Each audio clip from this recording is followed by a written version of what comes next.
My name is Michael Anderson, and I'm not what you'd call a Rhodes Scholar. I don't have much in the way of philosophy either, but I know one thing. In this world, you have to pay as you go. Sometimes, all you have.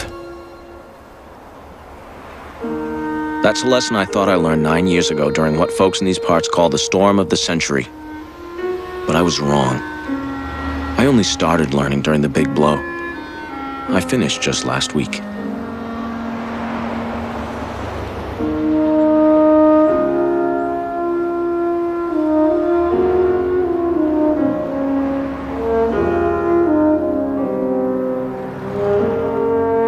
I grew up in Maine.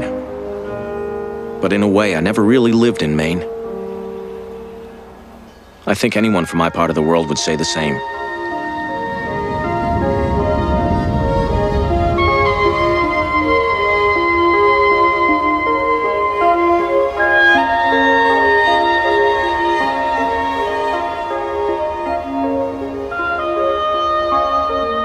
Folks from Little Tall send their taxes to Augusta, same as other folks. And we got either a lobster or a loon on our license plate, same as other folks. We root for the University of Maine's team, especially the women's basketball team, same as other folks.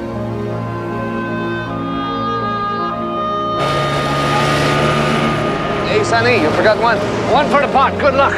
Better double it, Sonny. That weatherman said it's coming on. Seen them come in every winter. They howl in, they howl out. July always comes. Still, they say this one's gonna be something special. But we ain't the same. Life out on the islands is different. We pull together when we have to. We'll get through her. Yeah, like always. When you mind the swell, you mind the boat.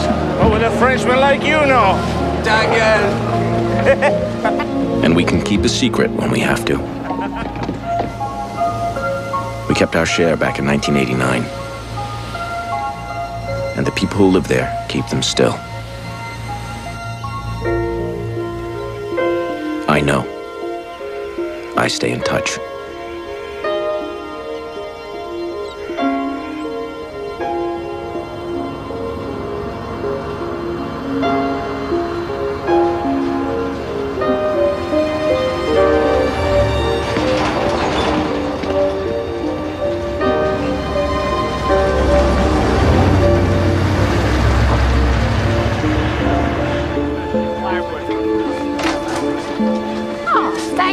You're welcome. Hey, Mrs. Kingsbury. Well, I've got all my canned goods now. You wouldn't think there was a big storm coming, would you? I just pray we don't lose the power.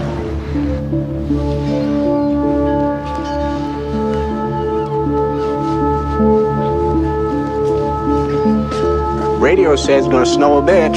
Easy, Ferd. It's just a cap of snow. Trouble don't cross the reach. Ain't that why we live here? Yeah. Well, we get in trouble, we're in trouble.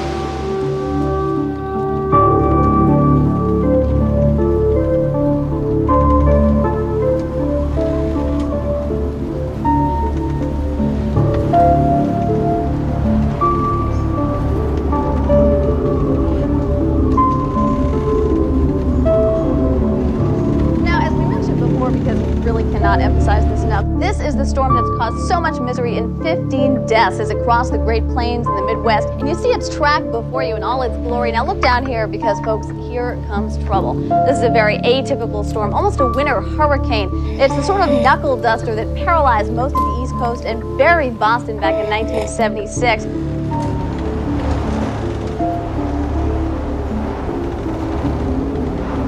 The first person on Little Tall to see Andre Lenoge was Martha Clarendon. He was also the last person she ever saw. Now, we haven't seen one of comparable power since then until now. Will it give us a break and stay out to sea, as these storms sometimes do? Unfortunately, the Weather Network Storm Track computer says no. Oh, so the states my. east of the Big Indian...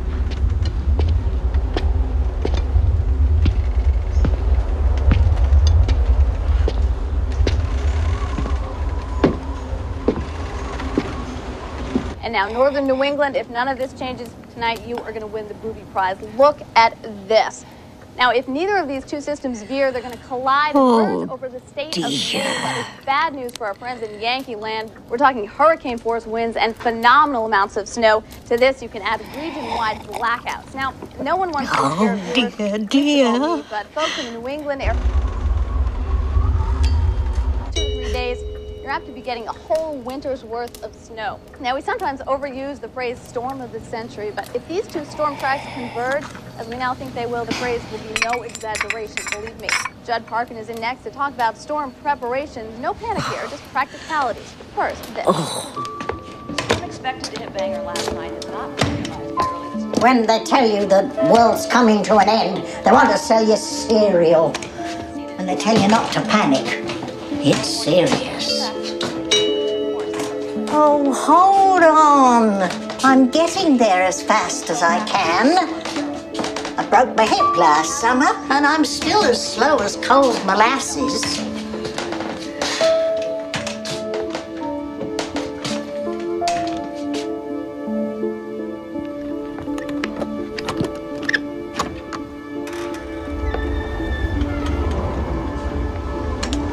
Can I help you? Born in lust, turned to dust. I beg your pardon? Born in sin, come on in. That's number one. Want to say to yourself, how are my batteries? Have I got enough to keep a portable radio going? Possibly a small TV.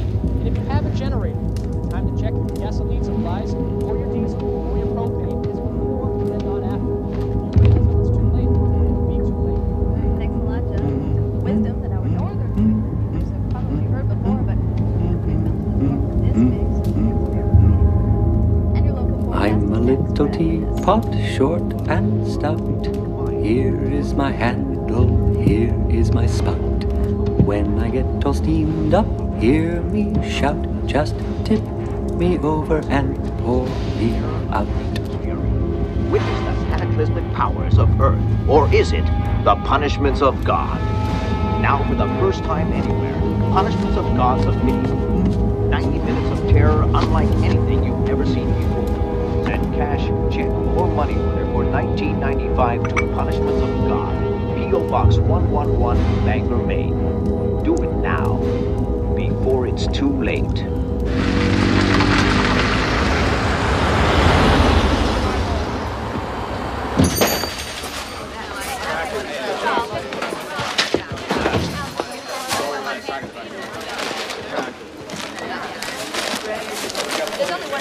Been like this all day. There you go, John. At this time, the storm is filled with great concentrations of snow in the coastal and in the central areas. Don't forget the bean supper next Wednesday week, Michael. I'm going to need every deacon I can lay my hand on. I'll be there. If we get through the next 3 days, that is. I'm sure we will. God takes care of his own. Michael, I thought for sure you'd still have pork chops. There you go. Ground chops, too, dear. Don't you have any plain old hamburger, Michael Anderson? Yep. Right here. Okay, folks, listen. It's a storm. That's all.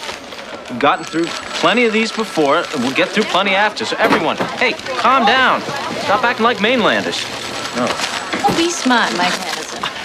No, Miss St. Pierre, I won't be smart. Yeah? Hold on just a second. Mike, hey, Mike, you got a call. It's your wife. She said she's got a little problem down at the daycare center. Uh-oh. She hot under the collar? How do I know where she's hot? She's your wife. Hatch, want to take over for me? Sure, Mike. Hey, can I borrow your whipping chair? Go see about that, huh, Mike? Hey, Ma, what's up? I got a little problem here. Can you come? Well, I got a little problem of my own, hon. What's yours? Pippa got her head stuck. Pippa, can I have your bread if you're not gonna eat it? Pippa, honey, don't do that. Just hold still. Annie, keep her calm. Okay. Pippa, what about Pippa? Oh, shh, please, quiet. The last thing in the world I want is Alton Hatcher coming down on me. Something about Pippa.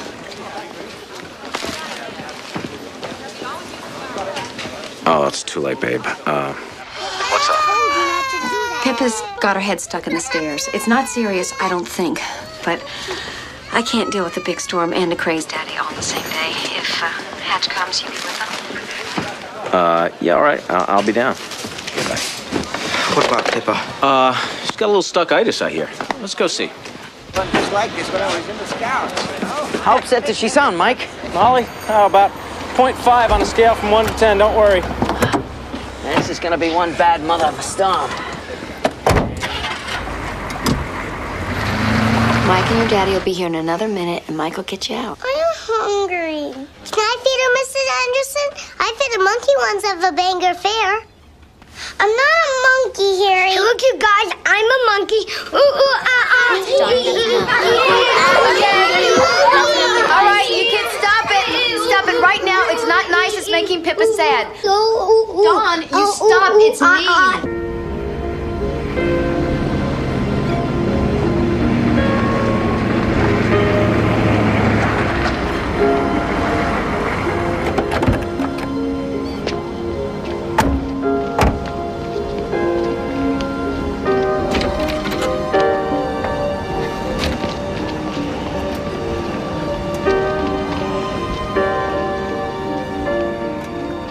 You need to stop that right now. Oh, Pippa.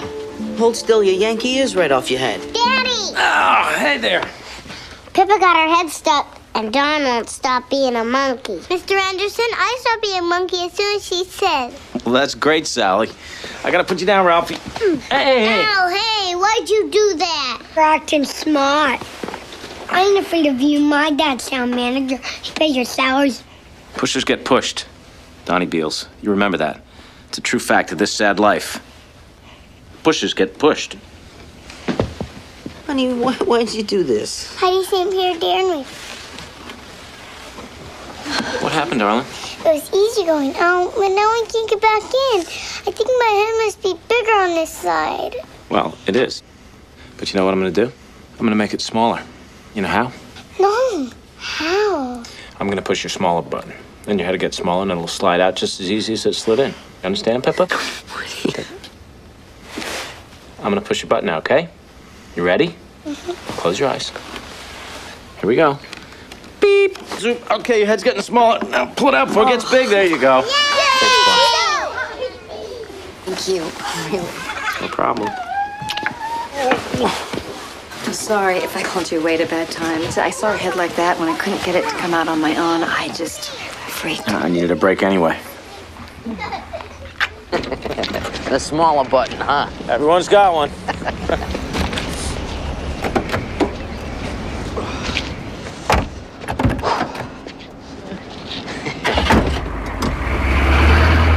Davey Hopewell in transition. He avoids the press. Stockton tries to steal the ball, but he doesn't have a chance. It's Davey Hopewell at the top of the key. Clock running out. Davey Hopewell's the Celtics' only hope. He shakes, he bakes, he...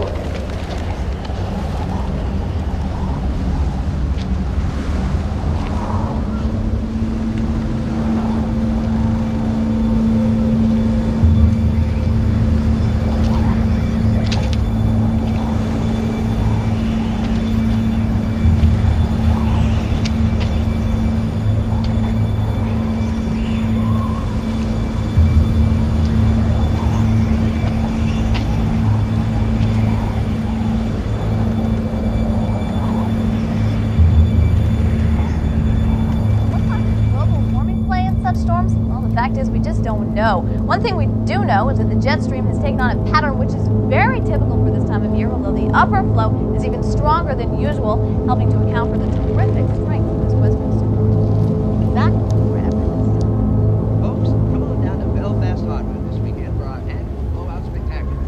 Lawnmowers up to 30% off, blower up to 40% off, and name brand power tools have been reduced as much as 50%. Folks, we at Belfast Hardware are prepared to meet, not match, but beat any legitimate vendor. Mrs. Clarendon?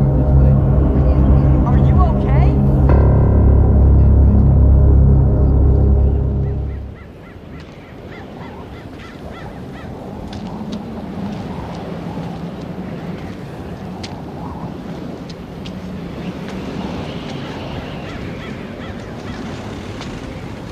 Mrs. Clarendon?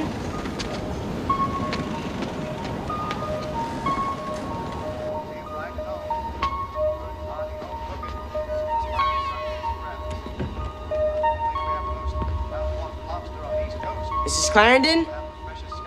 It's Davy. Davy Hopewell? Are you all right?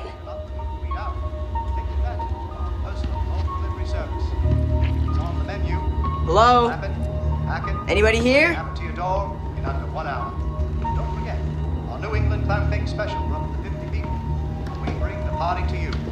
It's a banquet, and it's delicious. And Thurston's Lobster Pound. We buy direct from local fishermen, which guarantees freshness and flavor. Remember that name, folks. Thurston's Lobster Pound. Come on down and join our party. Forget the NBA, Davy. You'll never even play first string in high school. You're slow. You're a dwarf. Why don't you come on in here, Davy? I'll do you a favor. Save you a lot of grief. Help! Help! Help! Somebody kill Mrs. Clarendon! Help! Somebody help! Mrs. Clarendon's dead! Help!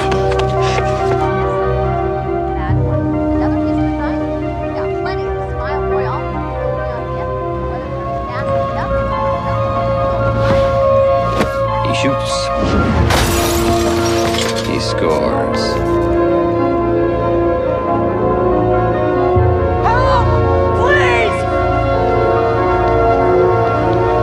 Help! Somebody help! Somebody, please! Get help! Help,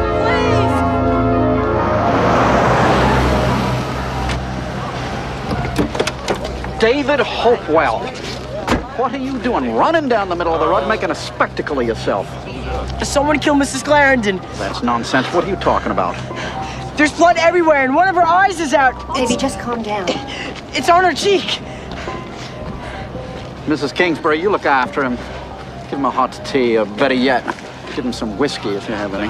Are you going to tell Mike Anderson? Well, not until I've had a look myself first. There's more than one thing that a town manager can do, you know. You want help, Robbie Beals? No, that won't be necessary, George. I'll be fine. Careful, Mr. Beals. I think the guy's still in the house.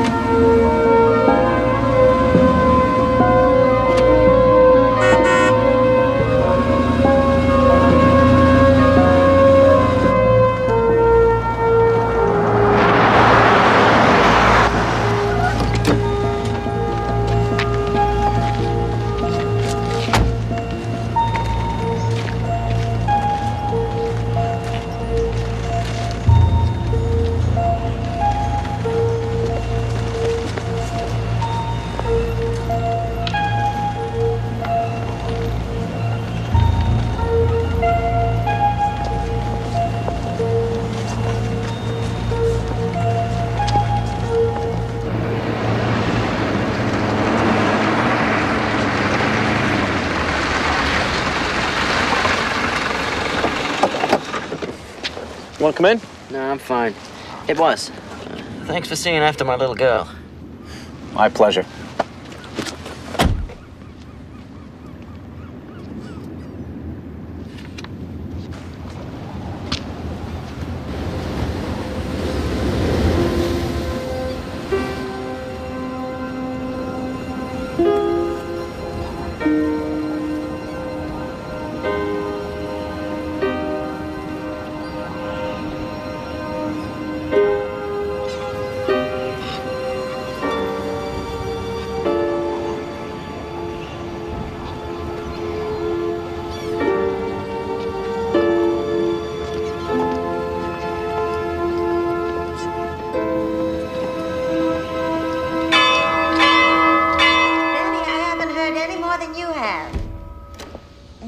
Not the memorial bell, not with the winds we're having.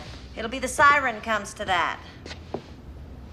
2 shorts and 1 long, that's right. Mike Anderson, of course. Those are the decisions we pay him to make, aren't they, dear?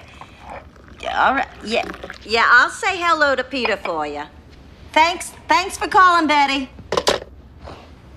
Tough day, huh? Betty Soames seems to think we have access to some secret forecast. Some kind of Gene Dixon psychic weather forecast? I guess, yeah. Has most people in town seen this stuff? If they're not blind, they've seen it. You need to relax, Mike Anderson. How's little Pippa Hatcher? Whoa. That was fast. No secrets on the island. She's fine. She got her head stuck in the stairs. Dad's outside in the car right now. He's doing his homework for the big blow of '89. Ain't that just like Alton and Melinda Hatch's daughter? Perfect. People know this one's bad, Mike. If they hear the siren, they'll come. You needn't worry about that. Now, you came to look at the emergency shelter setup, didn't you? Thought it might not be a bad idea. We can handle 300 for 3 days, 150 for a week. If what I'm hearing on the radio's right, we may have to.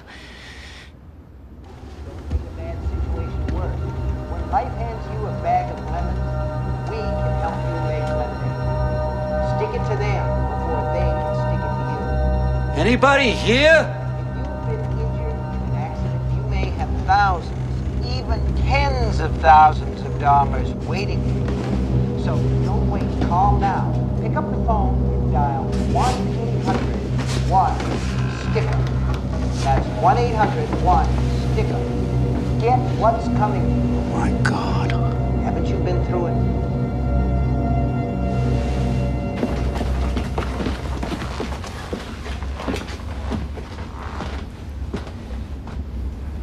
Good?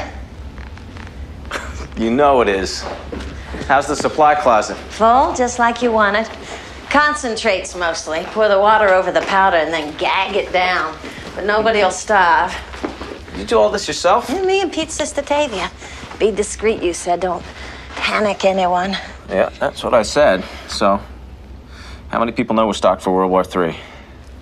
Everyone.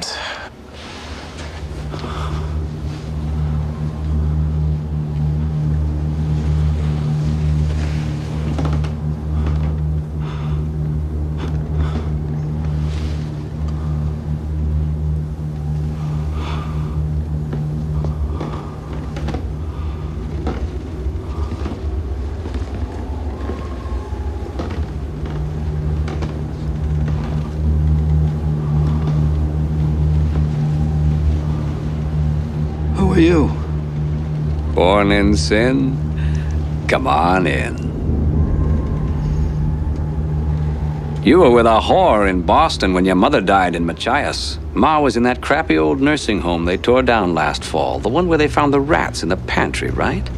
She choked to death calling your name. Isn't that sweet?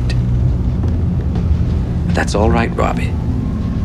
She's waiting for you in hell, and she's turned cannibal.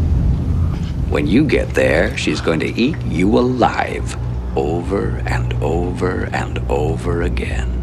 Because that's what hell is all about, Robbie. Repetition. I think in our hearts, most of us know that. Catch.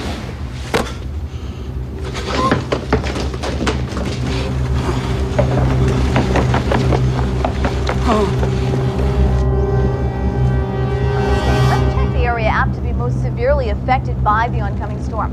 The forecast calls for destruction tonight, death tomorrow, and Armageddon by the weekend. This could be the end of life as we know it. Seems unlikely, but we can always hope. And we're back in just a moment. Stay with us.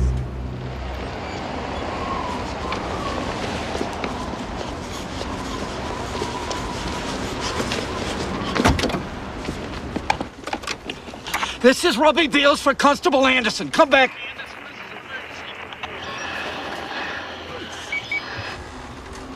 Come back, damn it, Anderson. We got a murder down here. Martha Glandon's beneath the desk man who did this still in the house.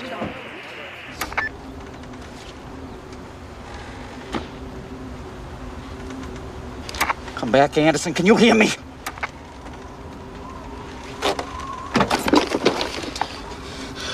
He's always around when it comes to unwanted advice. Where is he? Isn't there anybody listening on this thing?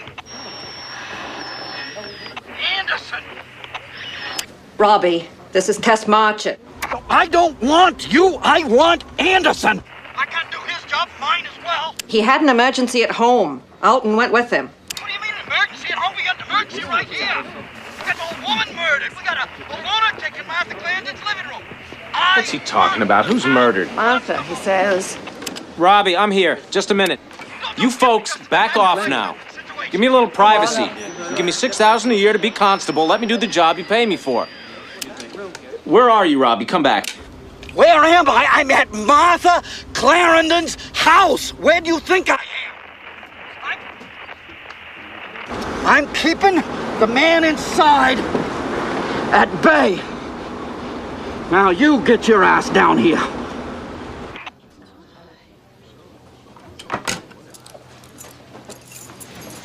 Let's take another ride, all right?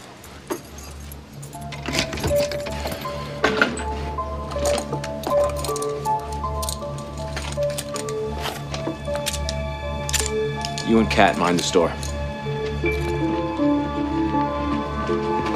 All right, folks, just stay here and finish your shopping, all right? There's nothing you can do down on Atlantic Avenue. Snow's early. Look at there, the mainland. Can't see over there no more. It's time to get in while you can. Can't even see the reach no more. Time to head down to the town hall. Whether you've heard the siren or not.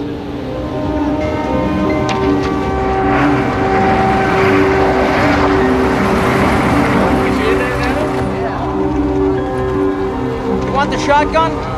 Yeah, better have it. Just make sure that safety's on, Alt Hatcher. Well, it's about time. Put that thing away. No such thing, Constable. You do your job, I'll do mine. Your job is real estate. Want to at least lower it, please? Come on, Robbie, it's in my face. And I know it's loaded.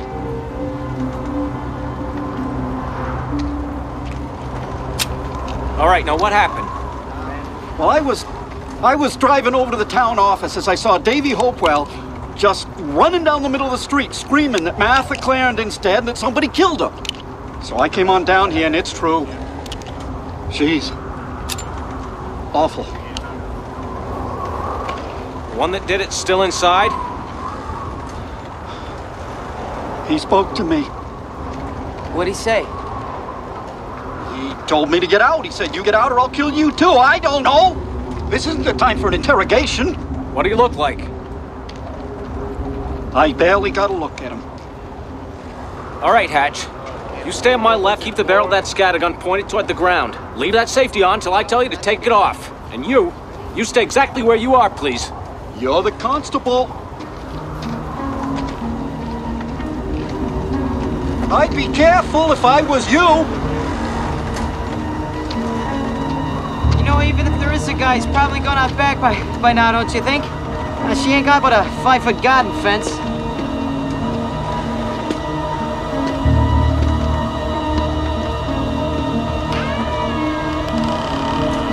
Waves and volcanic eruptions. Order now while you still have time. Send cash, check, or money order for 1995 to Punishments of God Part 2. P.O. Box 111, Bangor, Maine. That's Punishments of God Part 2. Welcome back to the Weather Network. Conditions along the Newland coast are expected to worsen dramatically before sunset. Not that our friends down here are going to see the sun go down tonight, I'm afraid. We are expecting gale force along the Massachusetts. Oh my God. Oh God. Oh God, Mike, she's got no face left. Oh God. Hatch. Are you gonna be all right? Hatch. Because if you're not, I want you to hand me that 12 gauge and go back out to Robbie. I'm okay. We want to stay tuned for updates. Sure. Oh, yeah?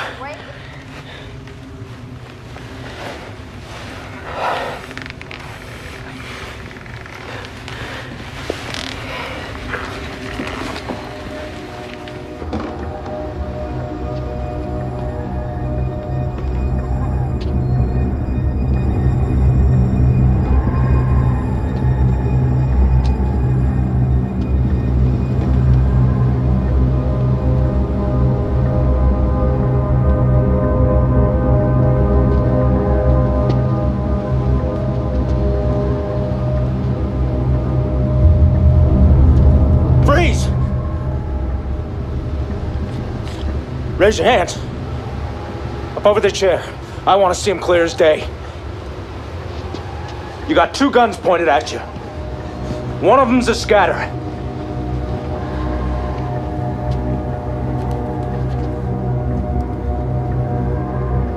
Put your hands together.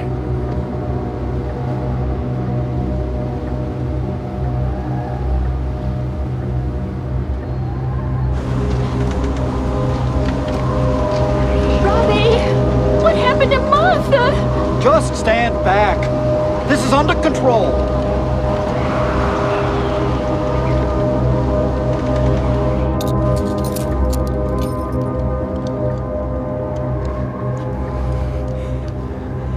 If he moves, shoot him. Oh, yeah.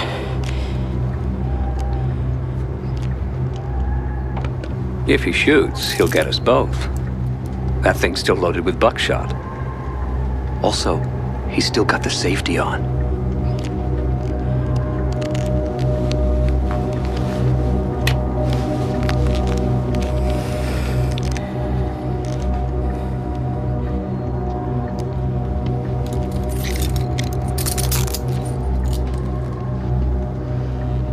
But you remembered to wear gloves. That was good.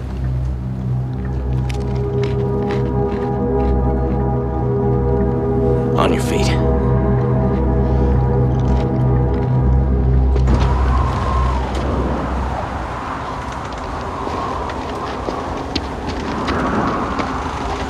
Patch, close the door. Is that wise?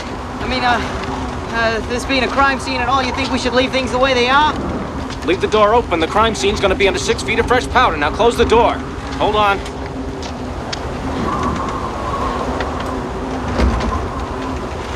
What's your name? Andre Lenoge.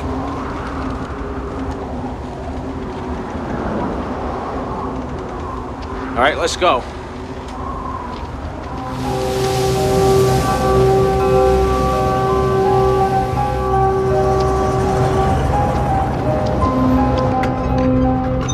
Pip, you sure you're all right? Yeah, Don Beals hurt my feelings, but they're better now. I'm sorry I had to call you early, guys. Oh, it's okay. The radio says they're gonna keep the bigger kids over in Machias, at least tonight. The reach is too choppy to send them back by water bus. Mommy, I'm cold. Oh, of course, yeah. You warm up in the car. Are there more? No. Buster and Pip were the last. Pippa! You had quite an adventure today, didn't you? Yeah. Good to see you, Melinda. Take care. You too. Bye. And thank you for being such a good helper today, Buster. Okay. Oof. Okay, we'll see you Monday, if the roads are open. Wave bye-bye, Buster. You drive safely, Angie. Bye-bye. Bye. Bye. Hello? There you are. I've been trying to reach you for almost 10 minutes. Well, I've mostly been out on the porch handing kids over to their parents. I sent them home early. What's up, Katrina? Well, I don't want you to be scared or anything, but we got word that there's been a murder on the island. Old Martha Clarendon.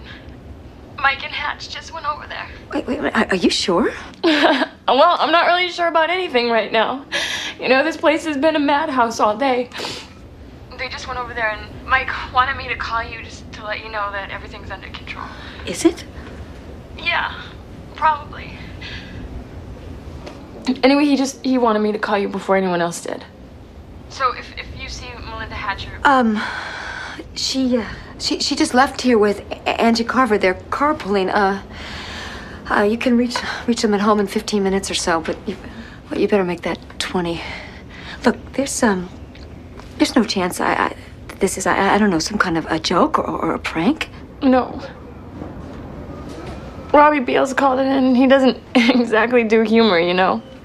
Yeah, I know. He said that the person who did this might still be there. And I don't know if Mike would want me to tell you that, but I thought you had the right to know. Molly? I'm coming down to the store. If Mike gets there before I do, you tell him to stay put. I don't think that he'd want Thanks, you to... Kat. Hey, Ralphie, honey. Let's go down to the market and see your daddy, huh? What do you say? Daddy, yay! Yay! Come, let's get you dressed. What, are you gonna put him in there? Not unless you want to get in the back seat with him and babysit. Get in there, mister. Put that down. Remember what I said, Robbie? Hell is repetition. He talks a lot of nonsense.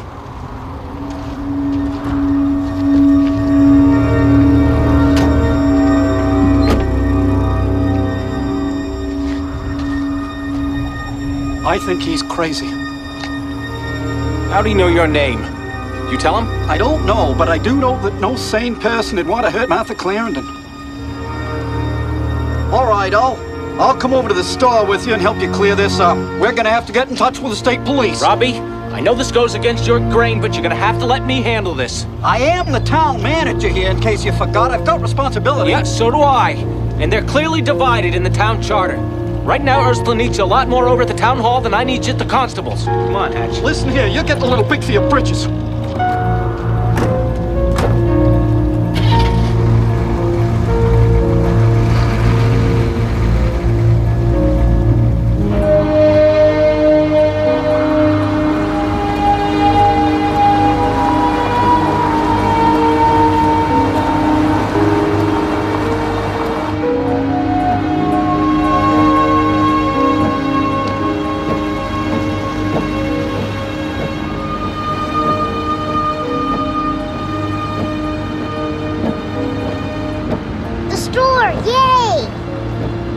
Yay's right.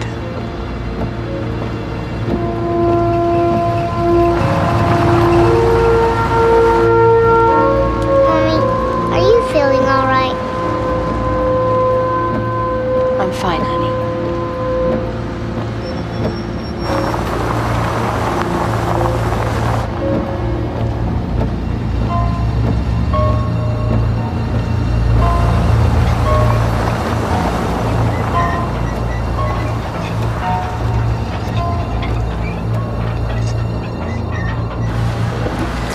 What are we gonna do with him? Keep your voice down. We'll have to try and raise the state police barracks in Machias. Robbie was right about that much. But what are the chances they'll take him off our hands in this?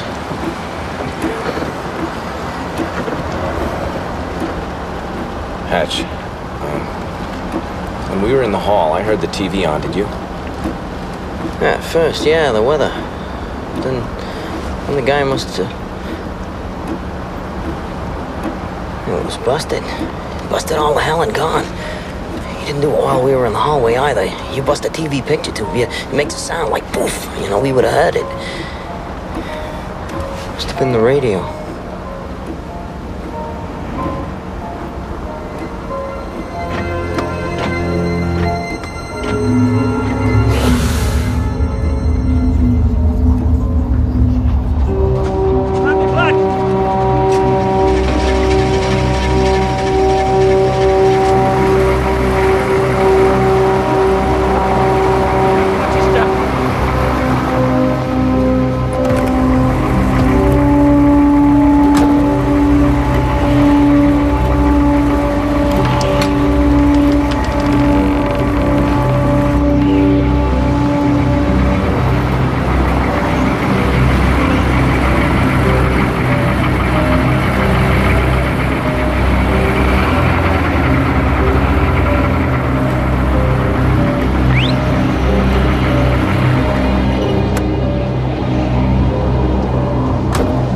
Safety off?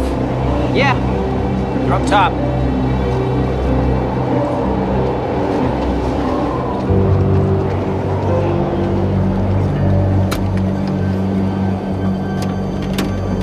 Step out. Come right up onto the dock.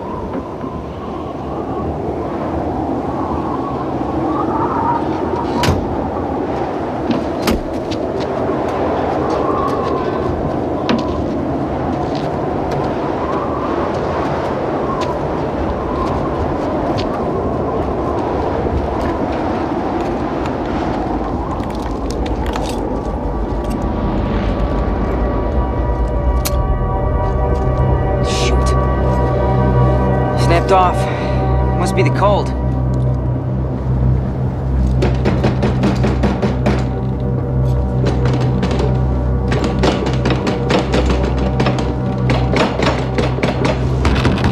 Anybody in there? All right, never mind. Go around and open it from the other side. You want me to leave you out here alone with him? Unless you happen to see Superman hanging out in the alley. Maybe we could bring him around the front? Through the store? With everyone doing their storm shopping? I don't think so. Go on now.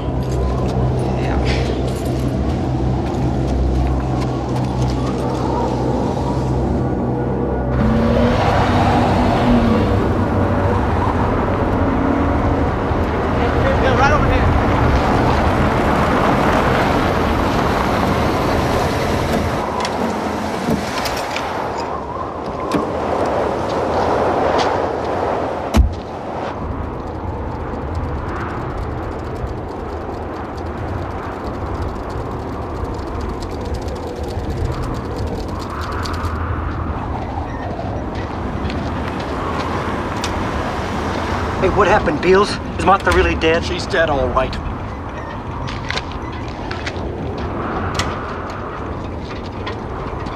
You haven't heard from him? I haven't heard from him. Hatch. Hi, Molly.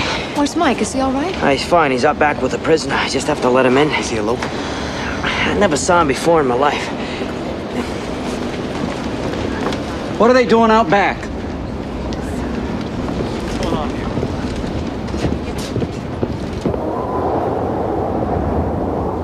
here? Give me what I want and I'll go away. What is it you want?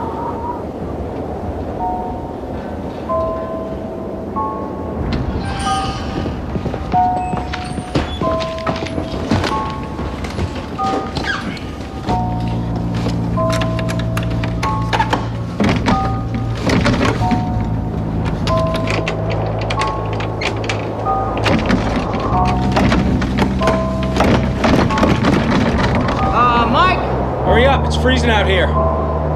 It won't open, it's stuck. Well, did you unlock it? Of course I did. Then wail on it. It's probably ice stuck in the jam.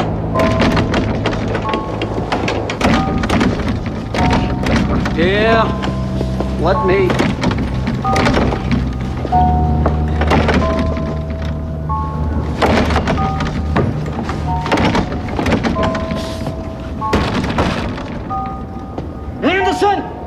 You're gonna have to come around and take him in through the store. Hatch? Yeah. Come around. Alone. Right now. Remember what I said, Mr. Anderson. And when the time comes, we'll talk.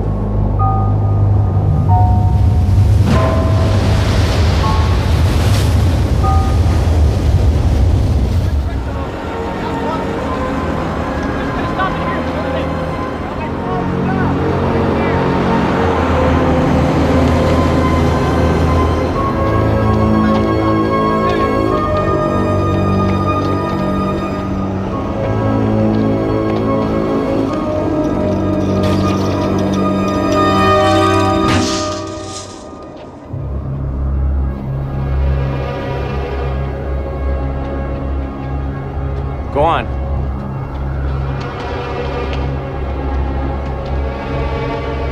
Hold up. Go ahead, Hatch.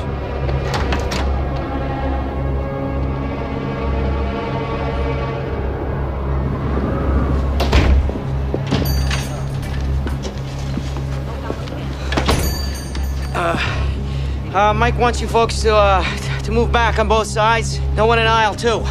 We've got us a bad guy and we can't bring him in through the back door like we'd like to, so, go ahead, move back and give us some room. Why'd he kill her? How could you just move back, Pete, there? Mike's been standing out there in the snow and his feet are pretty cold by now. Also, we'll all feel much better once we, get this guy locked up, so just move back and, give us a clear way up that second aisle. Yeah. Not one wrong move, Mr. Lenoge. You mind me now.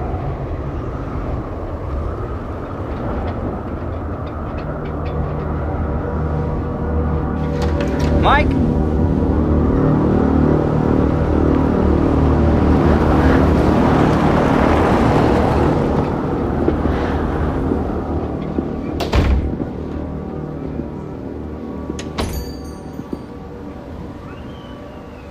Straight down the aisle. Nowhere else. Come on, let's go.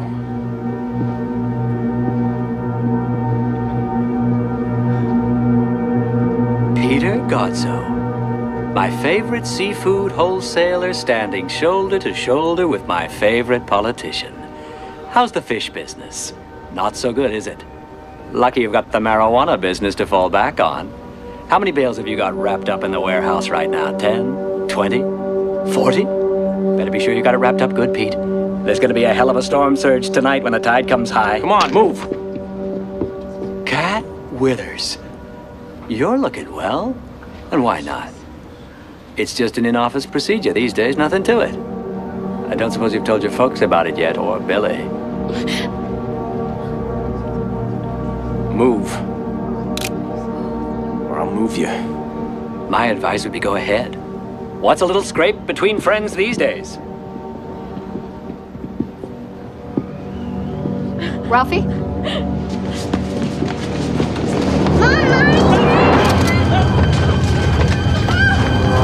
Put him down!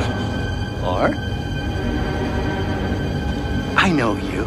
You do? You're Ralph Emmerich Anderson, and I know something else. What? You've got a fairy saddle on your nose. That's what my daddy calls it. You bet. And speaking of your daddy, Why are you wearing those? because I choose to. Go on, go see your dad. Get him out of here! Ralphie, Mike. Get him out of here! Don't shoot him, Daddy. He knows about the fairy saddle. I'm not gonna shoot him. Not if he goes where he's supposed to. Hey, hey, what do you know about Katrina? How do you know crazy? about that? Get away from him! This man's a killer. Stay out of his way, Billy Soames. Stay out of mine, too. Also, clean yourself up. Really?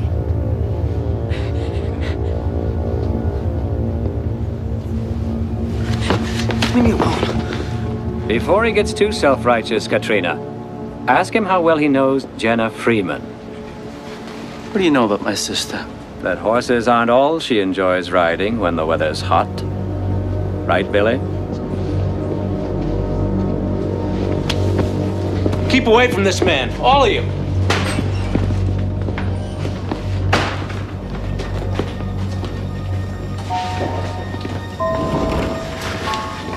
Don't like the sound of that. Move, Mr. Lenoche. Put your hands up, grab the bars. Now spread your legs. Wider. I'm gonna pat you down. If you move, my good friend Alton Hatch is gonna save us all a lot of trouble.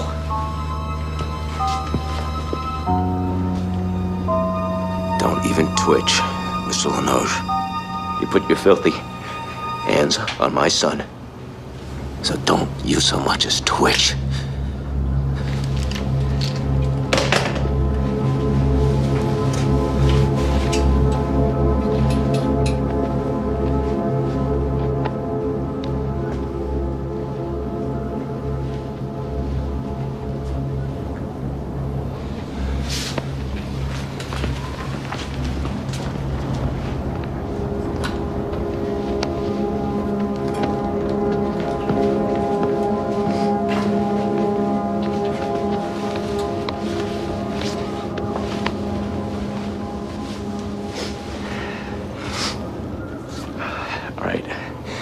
Where's your wallet? Where's your wallet, huh? Mike, take it easy. Guy put his hands on my son. Put his face right in my son's face. Kissed my son's nose. Don't you tell me to take it easy. Where's your wallet, sir? Where's your wallet? Mike. Where's your bank card? Mike. Where's your blood donor card? Where's your discount card from Value Mart? Mike. What did you call to get here? Huh? Answer me. Where's your wallet? Where's your wallet? Stop it. Stop it. Mike, what are you doing?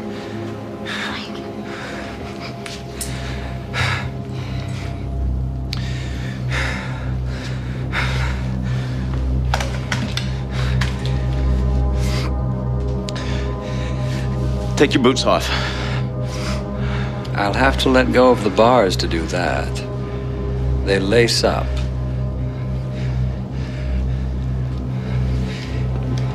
If you move, you're never gonna have constipation problems again. Kick him off.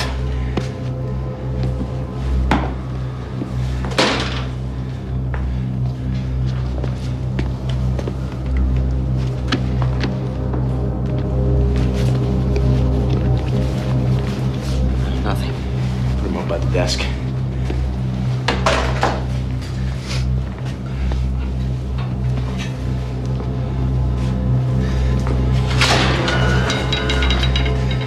Step into the cell, Mr. Lenouge. You move slowly. Keep your hands where I can see him.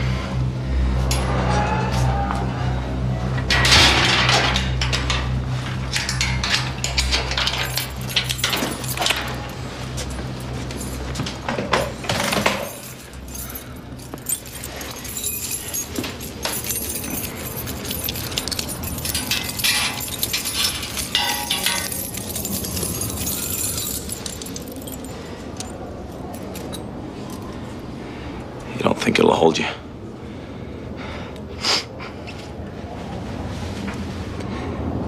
It'll hold you.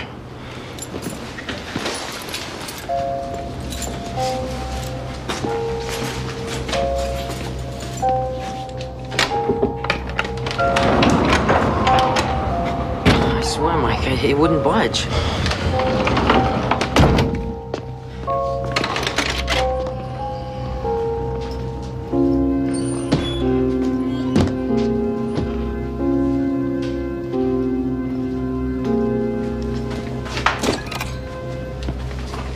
Don't touch that.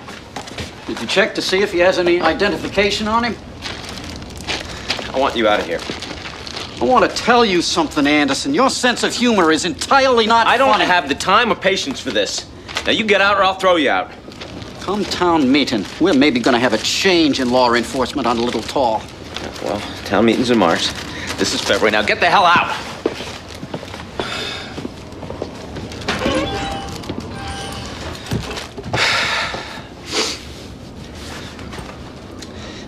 Well, I think I handle that pretty well, don't you? Like a diplomat.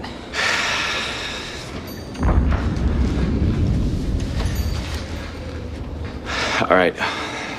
I gotta go tell Molly. You gonna leave me alone in here with him? You try to raise the state police, Machias. And, you keep away from him. I should say you could count on that.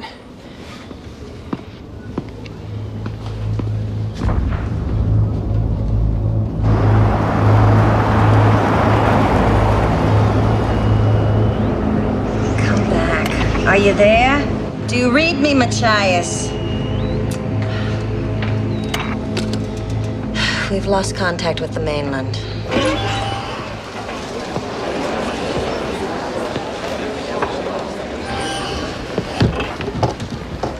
Peter Godzo.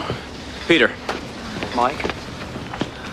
Mike, now what that fella said, it's the biggest crock of stuff I ever heard. Yeah, look, I want you to go on back there with Hatch. We're gonna watch this guy. We're gonna do it with the buddy system. Sure. Okay, you bet. I feel I have to close the store, folks. You're welcome to take what you've got. I trust you all to settle up after the storm's over, but right now, I've got a prisoner to deal with. Did that man really kill poor old Martha? In time, we'll have the whole story, but not now. Now, please, Della, all of you, please, just help me do my job. I want a few of you men to hang around for a couple minutes. Kirk Freeman, Jack Carver, Sonny Brodigan, Johnny Harriman, Billy, Robbie. Machias, this is Alton Hatch on Little Tall. We have a police emergency here. Do you read, Machias? Come on back. Machias, this is Alton Hatcher, channel 19. Do you read? They don't. You lost your good antenna off the roof. Try the phone.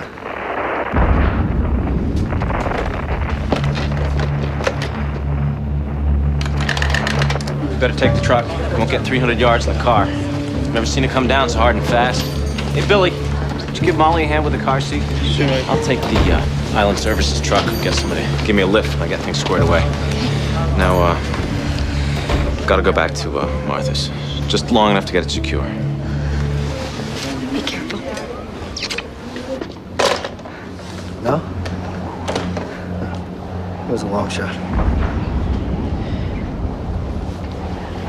You don't really have a load of Panama Red out there behind your lobster traps, do you, Pete? Mommy, the island won't blow away, will it? No. No, honey, of course not.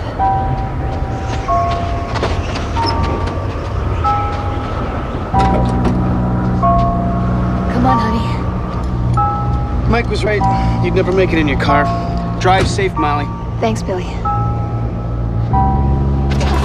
I'll be home soon.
Damn.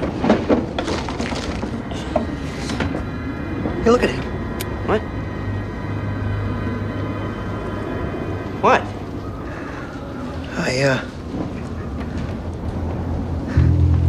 Nothing. You've been smoking a little bit too much of what you've been selling there, Pete. Hey, shut up, Hatch. You don't talk about what you don't understand.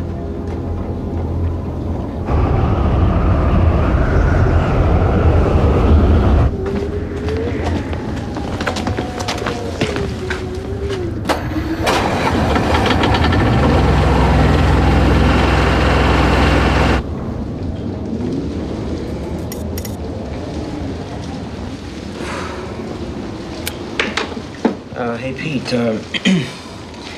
how's that a line there? Yeah. Way out.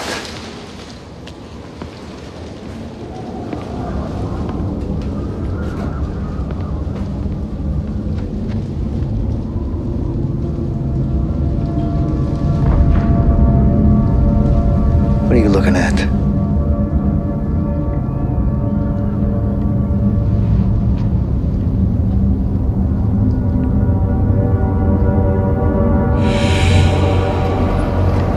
Gonna be all right? So I can give you a lift home. It's the wrong direction. I'm only 6 houses down, as you well know. Don't baby me. Hey, come on, let's get the other one.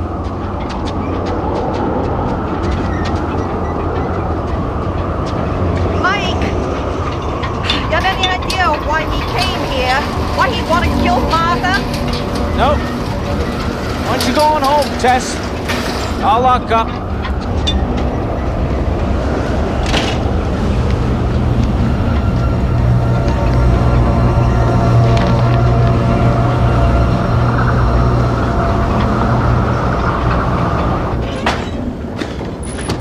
Everything okay?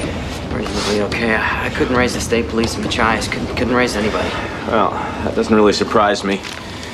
All right, here's the duty roster, Hatch. You and Peter till 8 p.m. Kirk and Jack, 8 p.m. to midnight. Robbie and Sonny, midnight to 4 a.m. Billy Soames and Johnny Harriman, 4 a.m. till 8 in the morning. After that, we'll figure something else out. You okay with that? Yeah.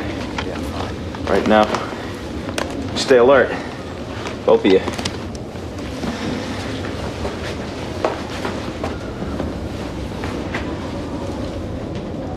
Later on, we're gonna have that talk you wanted, sir. Hey, Mike, what do we do with him if Ursula and Robbie blow the town whistle and bring everybody in? Can't very well put him in the corner of the town hall basement with a blanket and a cup of chowder. I don't know. Stay here with him, I guess. What, blow away if he blows away? You want to go home, Pete? No.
I'm so sorry, old girl.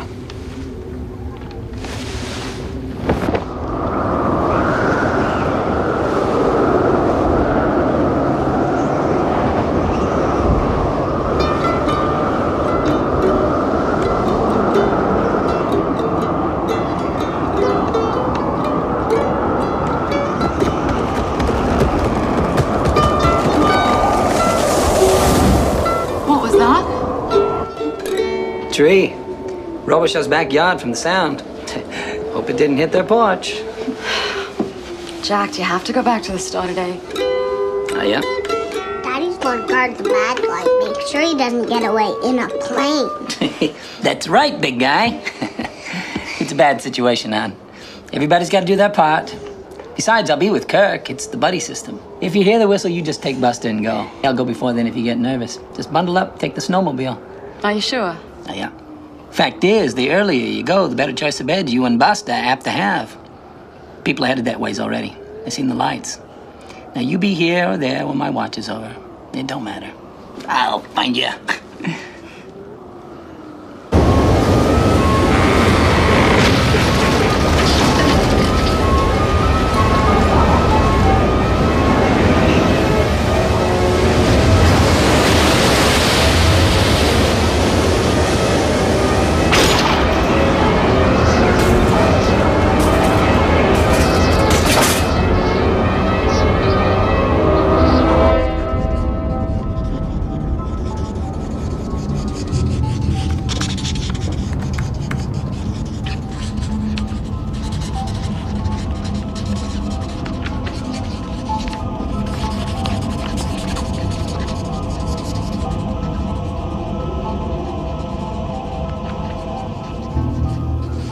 Hey, Pete, what do you suppose this one is?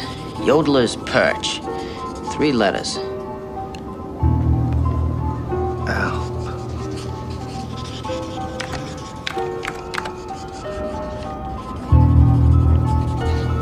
Of course it is. Ah, this is a great program. I'll let you try it later on if you want.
us in May.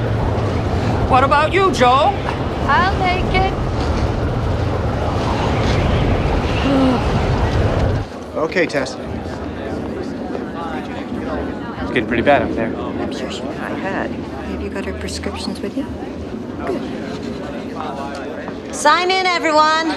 We have to know who's here, so please sign in before you go downstairs. What could he say? Hell, everybody now at the Casco Bay knows that Peter Godso wholesales 9-pound spot for every pound of lobster. Can't say I blame him. House full of women to spot. Question is, Robbie, how'd that fella know? Likely in business together.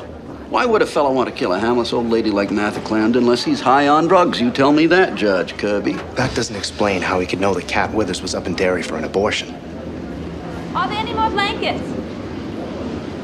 Robbie Beals, Henry Bright, you boys think you could go downstairs and bring up some more blankets out of that back storeroom, or aren't you far enough along with your politicking yet? What's the matter, Ursula? All this a little too much for you, dear? Robbie, don't you think it's about time to blow the whistle and bring them in? Looks like enough of them have come in on their own. The rest can ride it out just fine. This is a bunch of foolishness as far as I'm concerned. Do you think our grandmothers and grandfathers got together at Town Hall when it stormed like a bunch of cave people scared of the lightning? No, they used the Methodist Church. I got a picture I could show you, Stormer 27. You can point out your granddad in it if you want. Looks like he's stirring a pot of soup. Nice to know there's at least one fella in your family knew how to pitch in. Come on, Robbie.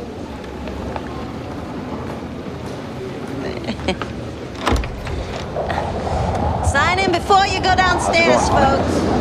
Room enough for everybody, but we need to know who we have. Hey, Ursula. Have you seen Mike? No, but I'll be able to catch his car radio if he calls in. It's not good for much else tonight anyway. Hey, take off your coat, pitch in. How's it going? Oh, we're having a ball. Hey, Ralphie. Hi.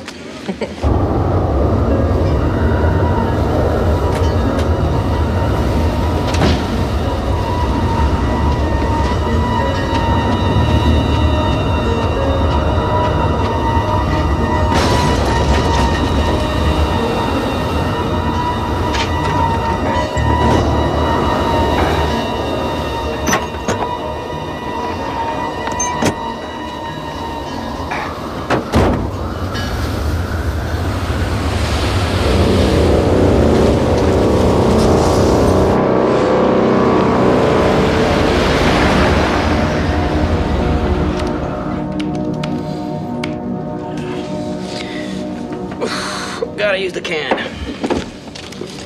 Yeah, want a cold drink or a coffee there, Pete? Peter? That's to Peter. What? I asked if you wanted a soda or a coffee. Oh, no. Thanks, though. You all right? Yeah, I was battening down from the storm all day. I guess I'm almost asleep with my eyes open. Sorry. Well, hang in there. Jack Carver and Kirk Freeman should be around in about 20 minutes or so. Yep.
going! Lloyd! Lloyd, get out here! Lloyd!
What is it? It's God sauce. Robbie, it's God sauce. It's gone. What do you mean it's gone? The whole thing. It's gone. What happened? I don't know. Ursula, blow the whistle! Sweet Jesus.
Say, bird! Where's the fire?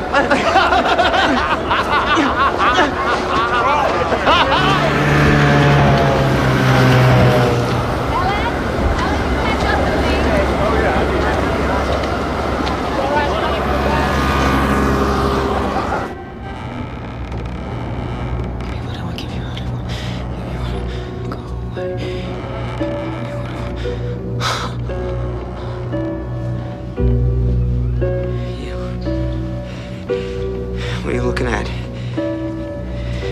Did you make him do that somehow? Did you make him write that note? Hang himself? Did you?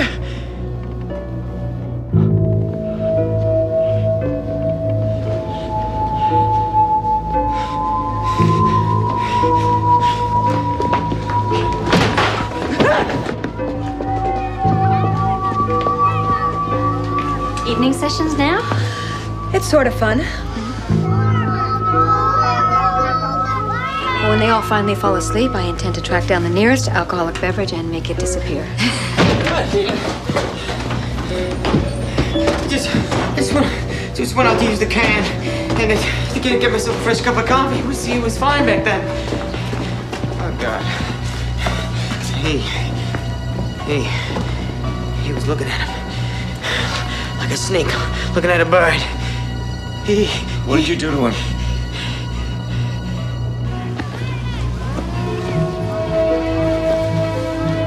Right, champ.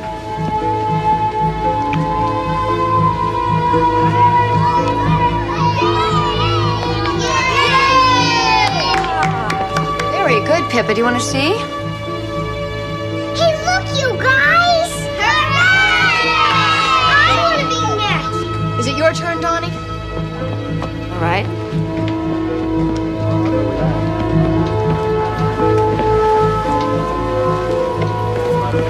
Donnie?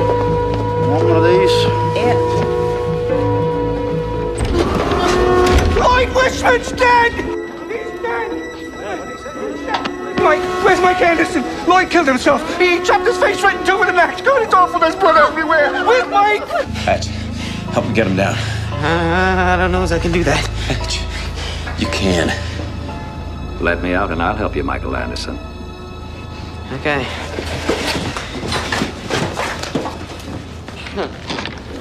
God, it's awful. Robbie, Lloyd, he knocked his own brains right out, and he wrote something on the side of the pump. Get a hold of yourself, Fred. Get a damn grip. Why would Lloyd cut his head in two, Robbie? He was going to get married come spring.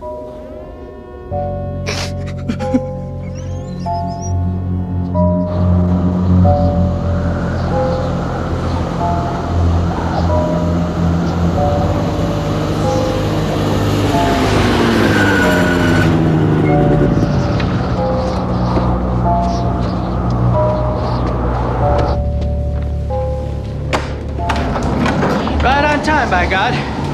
Storm or no storm. Mike, who is that? Peter Godso. I recognize the boots.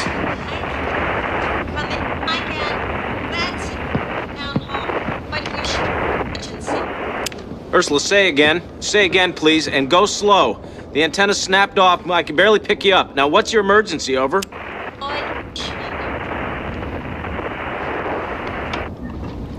All right, Hatch, go out and see if you can raise her on the Island Services CB. Find out what her problem is, then come right back. Right. Hey, you sure you're gonna be okay? Locked up, isn't he? Mike, do you have any idea what's going on here?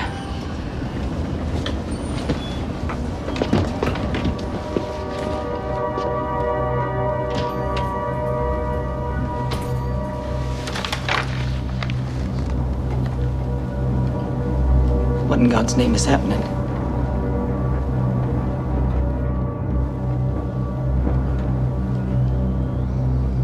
I'll be damned if I know.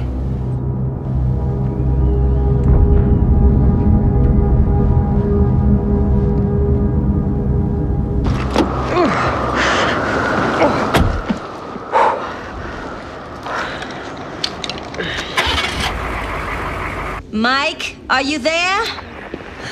Can't you get him? Wind's knocked the damned antennas over. This is Hatch. Do you read me? Come back. I'm here. I read you. Are you getting me, Alton Hatcher? You're breaking up some, but it's better than it was before. What's the problem? Fred Andrews says Lloyd Wishman has killed himself over at the firehouse. Well, it doesn't sound like any suicide I ever heard of. Fred says Lloyd cut his own head open with an axe. And now Robbie Beals and Henry Bright have gone over there to investigate, Robbie says. Oh, God, what? And you let them go there? Come back. There was no way to stop Robbie. He practically shanghaied my husband, and there could be somebody down there. Where's Mike? I want to talk to Mike. Well, I'm calling from the truck. Mike's inside with the man who... Well, with the prisoner. Well, you just have to send him down there. Well, we've got a little bit of a situation over here. Is Mike all right? Hatch, you come back and you tell me. He's fine, Mo. That's a Big 10 fall. I've got to go. I'll pass on the message. This is Island Service. Out.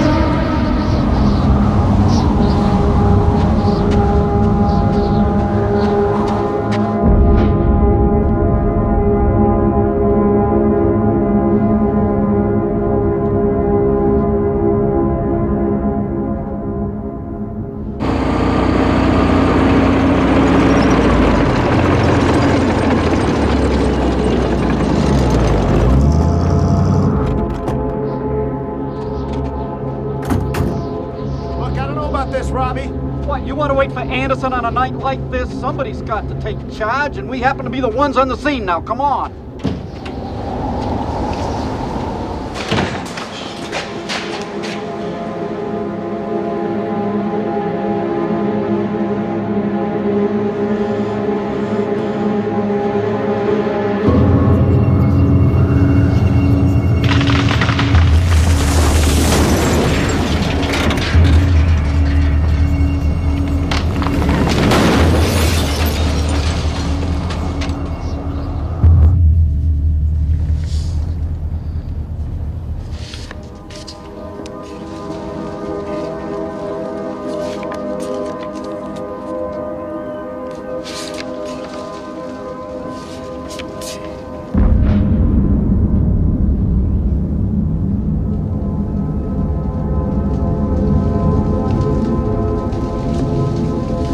Don't go over there.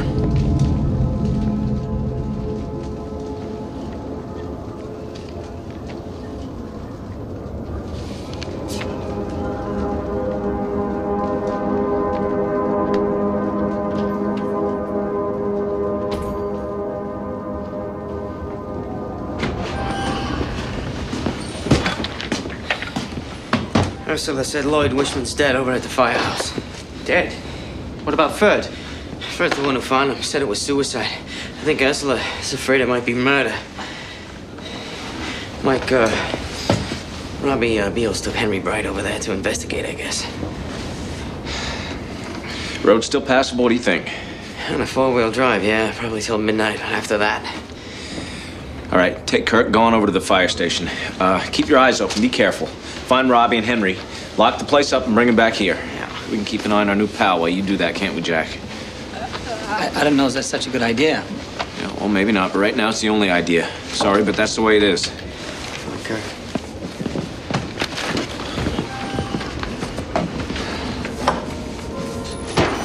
I saw it. What?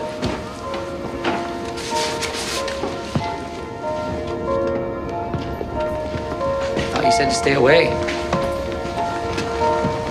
If he grabs me, why don't you shoot him? There's a gun right there on the desk.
If you want to talk, follow us back to town hall. Mike sent me.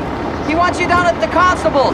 Henry, you too. No, we've got wives and children waiting for us at town hall. If Michael Anderson wants either of us to take a watch later, fine. But right now... Wishman's dead.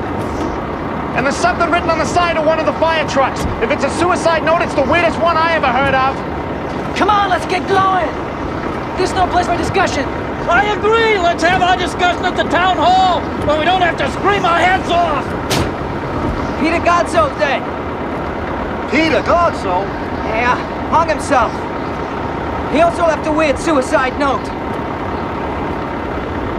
Mike told me to come and get you, Robbie Beals, and that's what I've come to do.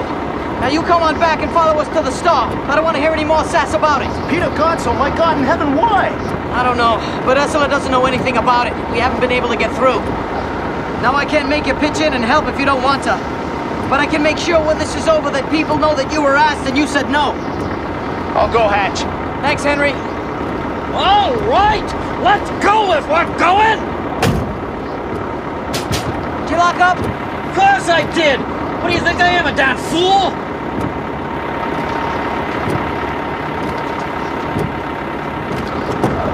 Hatch!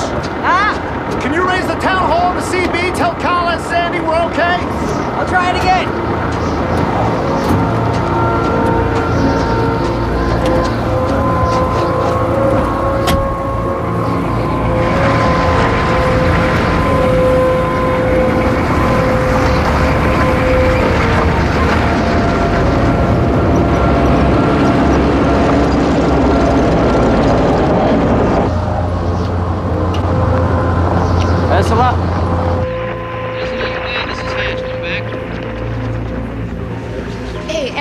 Back off, give Ursula a little space here. If we hear anything, we'll let you know.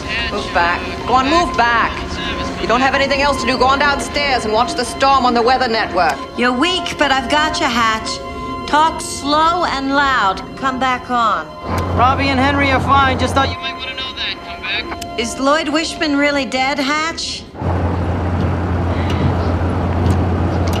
Ursula, I don't have all the details on that yet. Just tell Sandy and Carla that their boys will be a while longer. Mike wants them over at the store for a little bit. Come back. Why the store? Is that man locked up? You boys be careful. Ursula, I can't hear you. You're breaking up. I'll have to try it back a little bit later. This is Island Service out.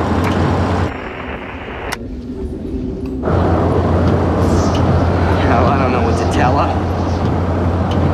Let Mike tell her. That's his job. That's what they pay him for. Yeah. Where's your cane? You had a cane. I know you do. Where is it? Sir, how did you get to Little Tall Island?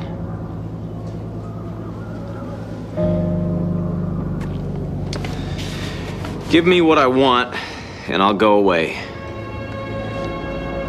I saw that. At Martha Clarendon's house. Did you write that? You did, didn't you? And just what is it you want, sir? Andre Lanoge. I take it you're French. Got a lot of people of French descent on the island. What happened with Peter Godso? You have something to do with that? And how did you happen to know he was running pot out of his warehouse, always assuming he was?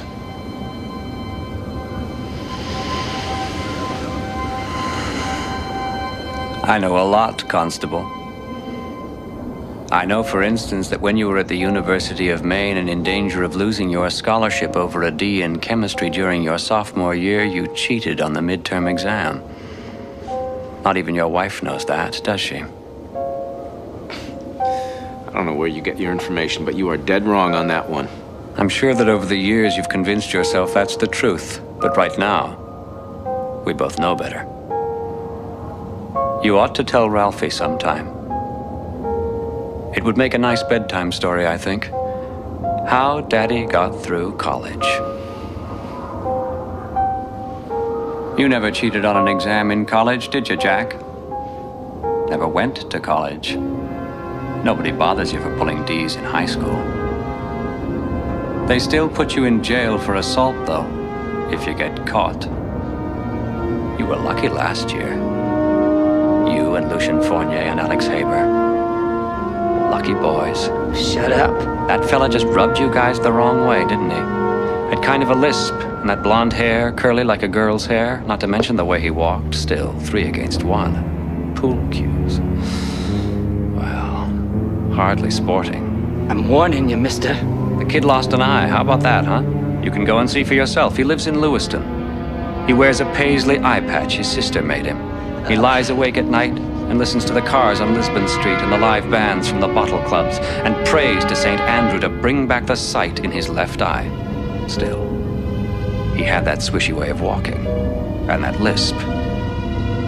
And you guys kind of liked the way his hair looked all around his face like it was. Although you'd never say it to each other, would you? Kind of turned you on. All right, that's enough. Kind of made you wonder what it might feel like to run your hands through it. You shut up, mister. I'll shut you up, I swear. Take it easy. Take it easy. There's another bedtime story for a stormy night. I can see you in bed with your arm around your little boy saying, Buster, Daddy wants to tell you how he put the nasty queer man's eye out with the end of a that's enough.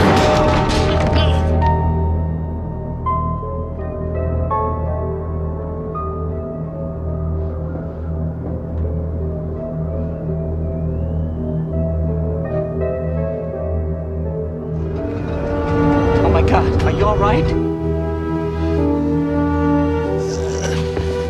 I'm sorry, I didn't mean... Are you all right? Keep a safe distance from him. Didn't I tell you that? Where's he? Get off, Jack.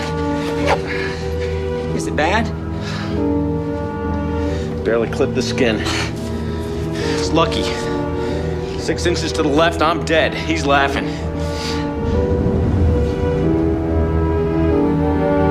Here.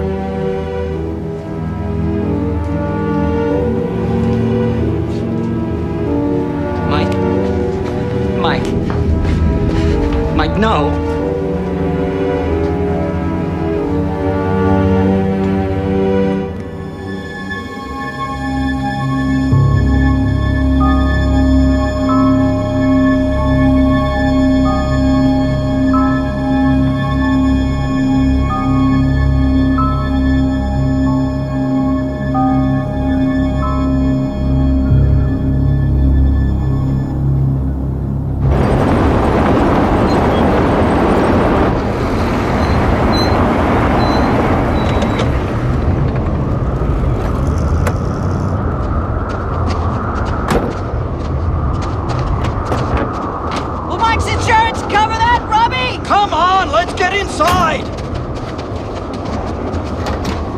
Mike, I'm really sorry.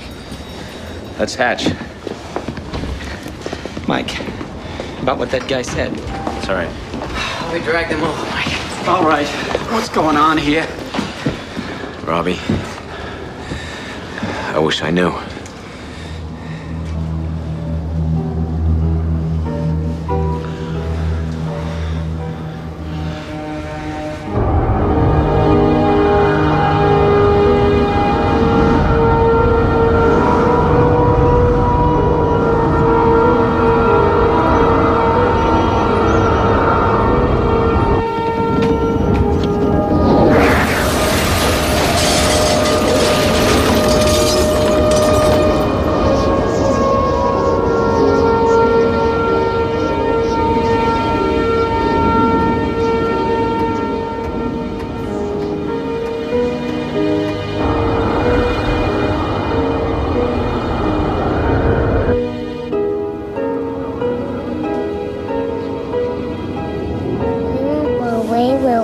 Like the house of straw and the house of twigs? No, honey. The storm can huff and puff all night long. We'll still be safe down here in the basement. Is Daddy safe? Yeah. Yeah, safe as can be. He won't let the bagman get out and hurt us, will he? No. No, I promise. My daddy took me there. Not you! My daddy! Good night, sweetie. Leave me alone! Stop it! Leave me alone! Honey. Donnie, come back here. Hey, he's just a little scratchy. My daddy puts me to bed, not you! Donnie. My daddy, not you! Hey, I want you to go upstairs right now and you wait for your daddy. Now. I'm sorry, Molly. I guess I thought he was ready, but he's used to having his dad tuck him in. It's fine. It's probably better that he stays up. I think Buster is still running around upstairs. They can play tag and fall asleep in a corner somewhere. As long as he didn't disturb anybody. Nah, they're out like lights. I worry about Donnie sometimes. I mean, I love him, but I worry about him, too. Sandy, they all go through stages. I mean, Don may have his unlovely moments now, but in the end, he'll be fine.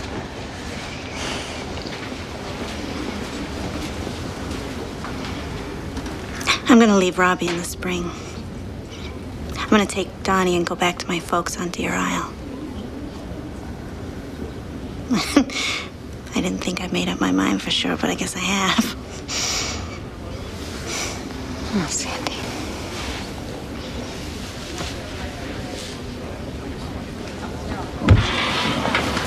Going to help Billy? Yes, ma'am. See if there's any oatmeal on the very back shelf. And tell Billy to remember the juice. Oh, I imagine he don't have any problem in the juice department, does he?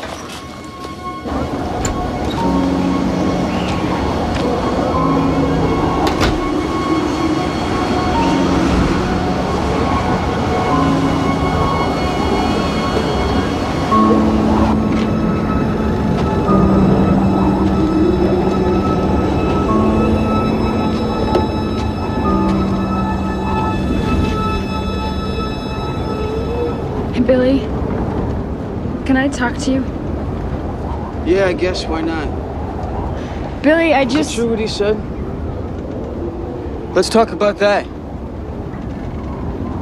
Did you go up dairy and have an abortion?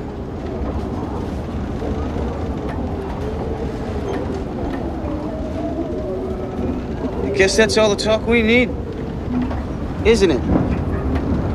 I guess that says it all. Well, don't you want to know why? Not particularly, no.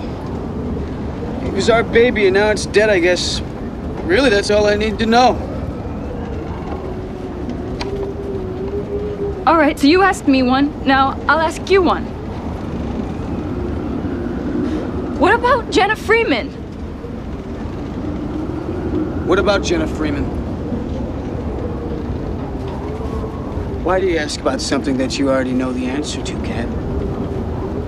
Maybe to wipe that little minister look off your face. Yeah, I knew. The biggest tramp on the coast, and you chasing her like she's on fire, and you want to put her out. It wasn't like that at all. Then what was it like? Billy, tell me. You know, I don't understand it, Billy. You know, I never told you no. Never once did I tell you no, and still. God, Billy, how many times a day do you itch? What about the baby? The one I had to hear about from a complete stranger and in front of half the town. I knew who you were running with, Billy. Don't you get that? I mean, how was I supposed to trust you to do the right thing? I mean, how was I supposed to trust you at all? Do you know what it's like to find out that you're pregnant 1 week?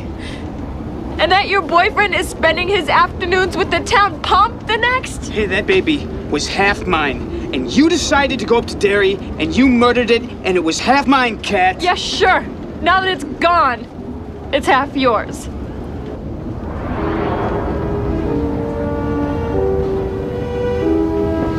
Come back, bitch eyes. Come back. Mike. What is that supposed to mean? It means that I'm not stupid. I mean, I know what you would have thought if I had come to you while you're still chasing after Jenna. Little bitch just got herself pregnant so I wouldn't get away. So now you've done a whole lot of my thinking for me too now, huh? You obviously haven't been doing much for yourself these days. What about the baby? The one that you murdered? How much thinking did you do for our baby, Kat? Why don't you do us both a favor and get out of here? Just go. I'm really tired of listening to you. What's he doing?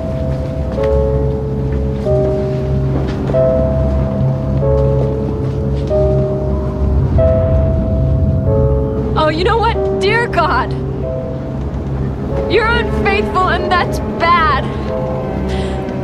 you're a coward, and that's worse. Too chicken to own up to the part of this that belongs to you. You know, I came in here because I thought that maybe I could save us. But there's nothing to save. You're just a stupid kid after all.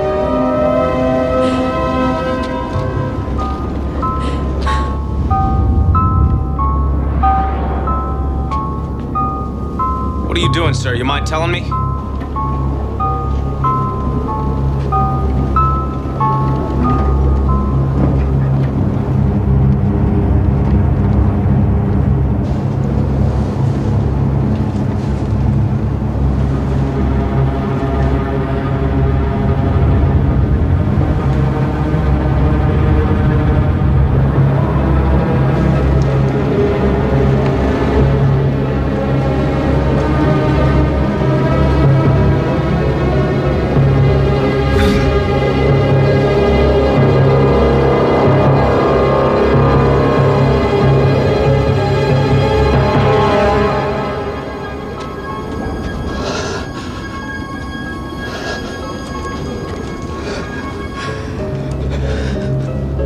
She's right.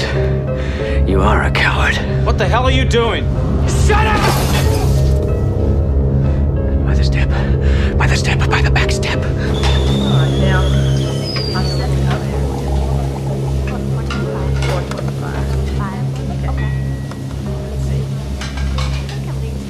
Just the way you like it.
Do you want them back? They were slipping off. No, thanks, Annie. You can keep them. Those things I always end up falling asleep listening to Schubert on my fillings anyway. Why don't you give Johnny a hand, Johnny? At this time, the storm and peak season to build a great concentration of snow in the coastal and central areas. Channel 7 finds the number is almost impossible to believe, but Machias is already reporting a fresh foot and a half. This is without the drift factor, remember, and zero visibility. No traffic's on the roads. What roads, right? Conditions in Bangor are nearly as bad. What are they saying? Howl and blast, followed by blast and howl. Such conditions to continue through tomorrow and into tomorrow night when finally things are supposed to start quieting down. Now and then I have to work Power's out from Kittery to Millinocket. Coastal communities are cut off. Us island guys, forget it. So what's the matter? I don't know. I just got a feeling. Really bad one. Yeah, who doesn't? Martha Clarendon's murdered. Lloyd Wishman kills himself. Storm the Sentry right over our heads. Who doesn't have a bad feeling? I think it's more than that.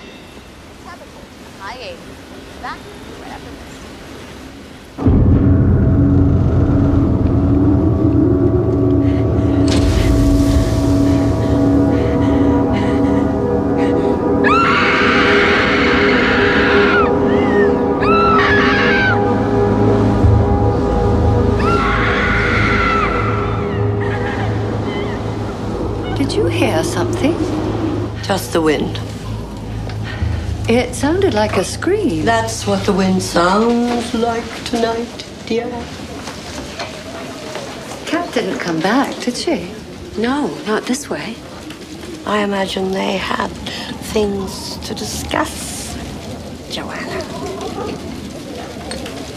My mother always used to say, peep not at a keyhole, lest you be vexed. It sounded like a scream. Oh, God, I find that ridiculous. Mother, shut up!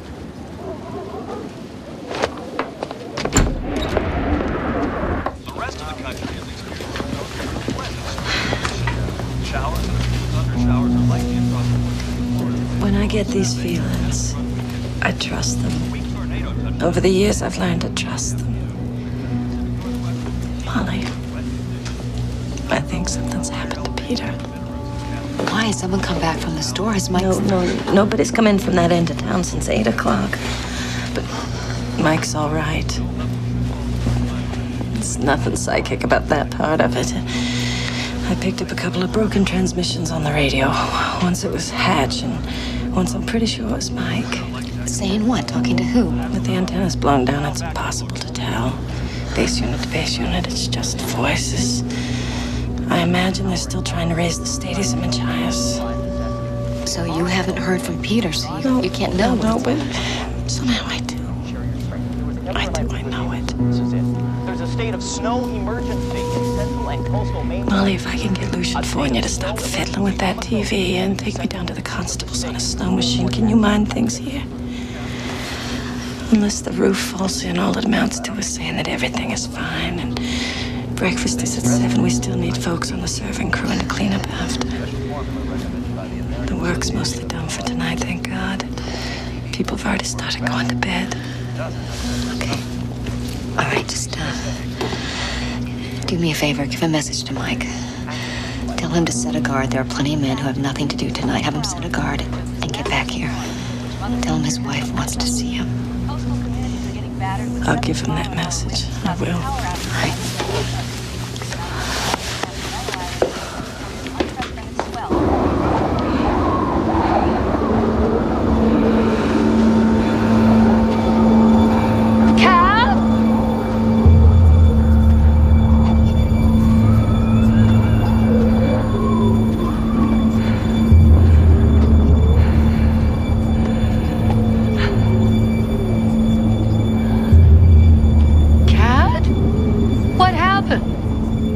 I covered him up.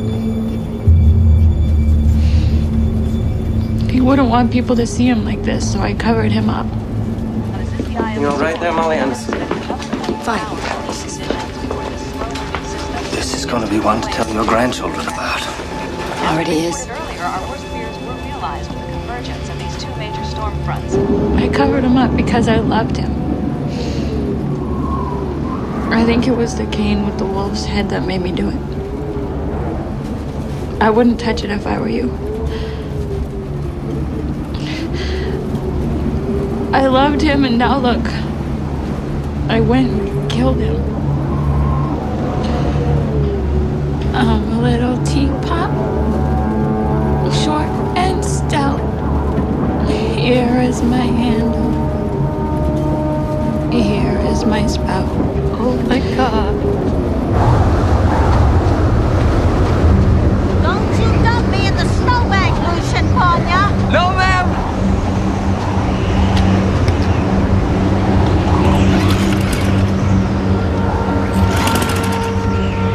What's wrong? Nothing. She's just being grumpy. Somebody! Help! Joanna, what's wrong? Billy! Dead! Back there! Katrina Withers killed him! Cat? She's sitting in the corner. I think she tried to tell me she hit him with a cane. There's so much blood. When I left, I think she was singing. Are you really saying Cat Withers killed Billy Souls? Are you sure, Joanna? Are you sure he's dead? She covered him with a tarp, but I'm sure there's so much blood. We better go back and look. I can't go back there. She's in the corner. If you could have seen the look on her face. Lucian, can I drive this thing? If you take it slow, sure. Yeah, I'll take it slow, believe me. Joanna and I are going to drive down the street, talk to Mike Anderson, aren't we, Joe? You bundle up now. Get a couple of guys and go out to the supply shed and see what's what, okay? But don't broadcast it, and please, be careful. Ursula, what's going on here? I haven't a clue.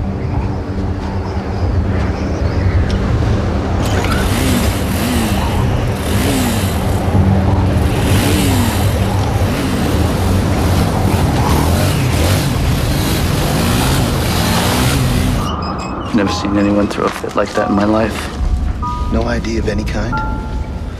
No ID, no money, no wallet, no keys, no nothing. Just no clothing tags, not even on his blue jeans. It's just here.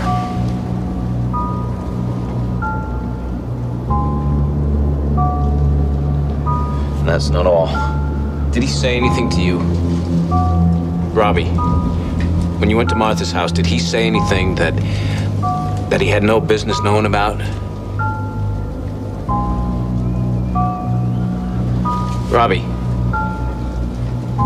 He did, didn't he? He said something about my mother. You don't need to know. I don't think he's human. Neither do I. I don't know what he is.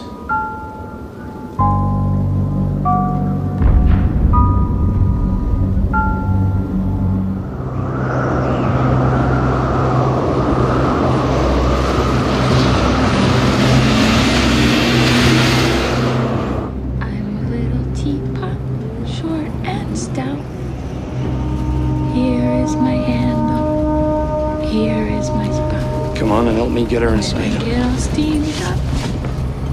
Hear me shout. Just tip me over. That fit he threw. What was that all about?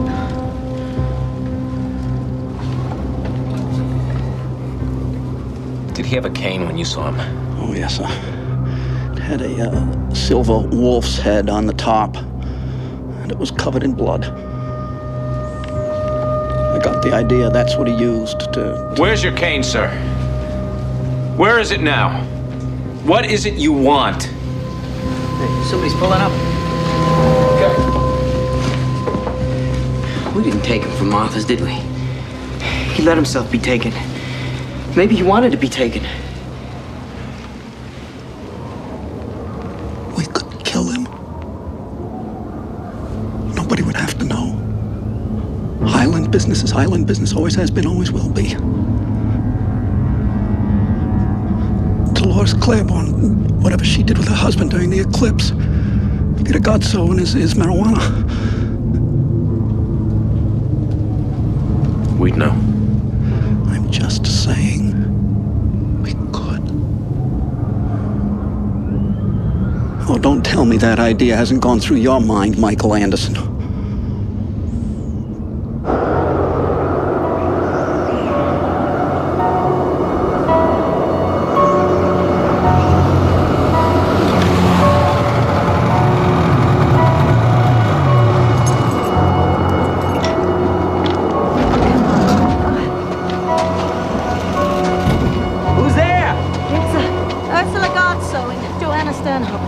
We need to talk to Mike. Something's happened. Ursula. What is it, Jack? Please, Ursula, don't look at this. It's Peter. Oh my God. Oh God. Oh my God. Go get Mike. No. Oh no. Oh no. No. Oh my God. Oh my God. Oh my God. Ursula. Oh my God. I'm sorry. Come on, come inside. It's warm.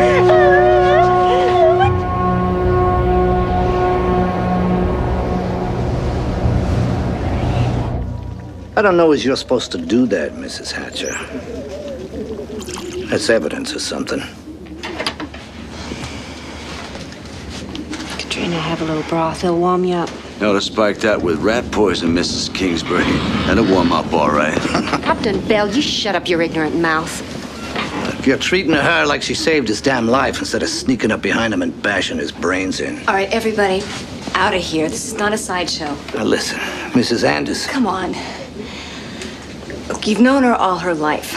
Whatever she did or didn't do, at least she deserves a chance to breathe a little. Now, folks, Molly's right. They got this in hand. Sonny, Upton, there's nothing you can do here. Take her down to the constable's office. Throw her murdering ass in jail. Yeah. Okay, Upton, that's enough. I think they already got a fella in there. And she doesn't exactly look like she's gonna be breaking loose, now does she?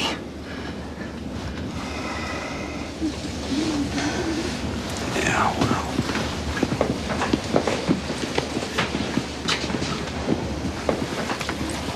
Thank you, Mr. Stanhope. Not a problem, Molly. Have you seen my mother? I think she's getting ready for bed. Say there, Cora, it's just like camp, ain't it? We should put a bed sheet up on the wall and show cartoons.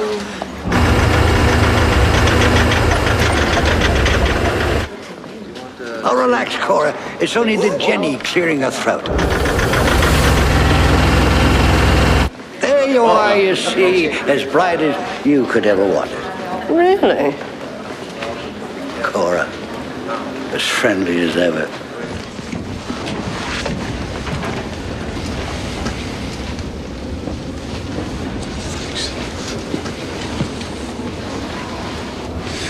Go on, nurse.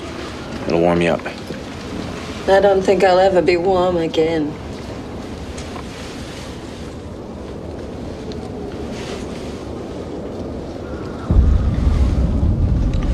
Tell me again. Told you half a dozen times already. This will be the last. Promise. She said, I think the cane with the wolf's head made me do it. I wouldn't touch it if I were you. But you didn't see a cane, with or without a wolf's head. Mike, what are we going to do? Wait out the storm, and so we can do. Molly wants to see you. She told me to tell you that. Said for you to set a guard and get back to her. Said that you could have as many men as you need. None of them are doing much tonight anyway. That's true. Hatch, can I see you outside a minute? Just want to talk to you. Be okay? Yes.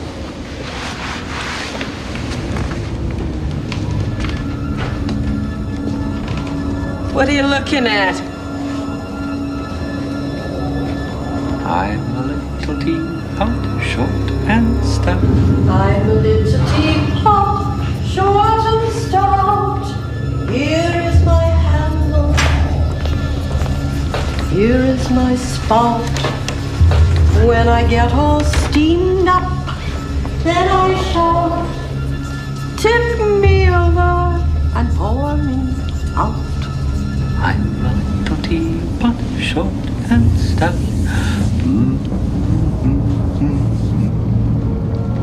He's totally crazy. It's gotta be.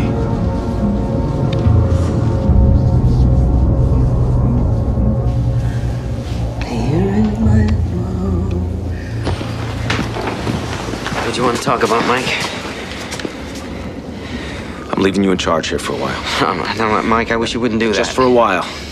I want to get these women back to the town hall where the four-wheel drive will still move. Then I'm gonna see that Molly's all right, let her know I am, give Ralphie a kiss, and then I'll pack every man that looks halfway useful in the truck and bring him back here. We'll guard him in groups of 3s and 4s till the storm's over. In 5s. If that's what it takes to make you feel comfortable.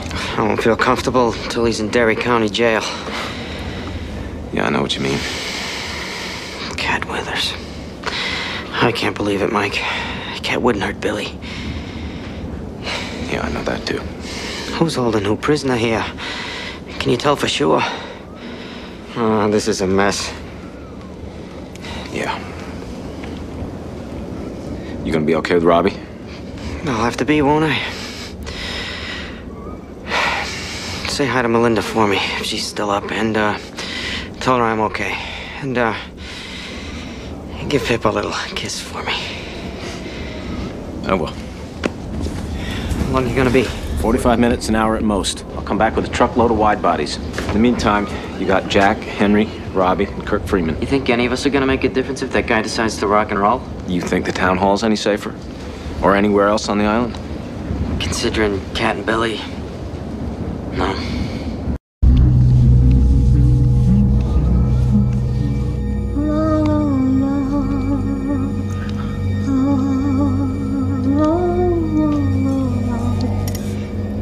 Oh, drat.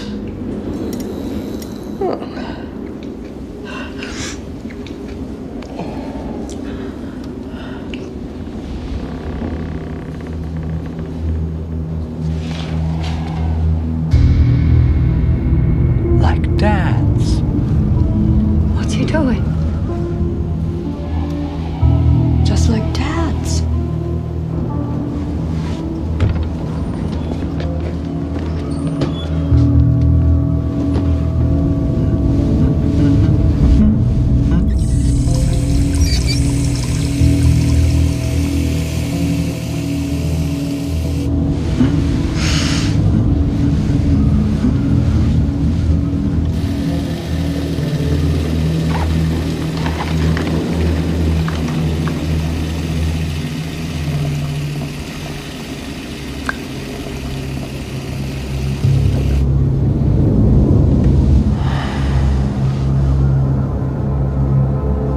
Go on, Mike. Go on. We'll be fine. And tell your son his friend from the market says hi. How do you know so much? What the hell do you want? Hatch! Why don't you pair up with someone and spend the time while I'm gone in here with him? The others can go out and be in the market, and you can adjust the mirror so you can look back in. Hey, you don't want him to get all of us at the same time, do you? Well, it's a plan. Ladies, let's get back to the town hall. Mike. Peter will be all right out there, won't he? Yeah. When this is over, we'll see to him proper like we always do.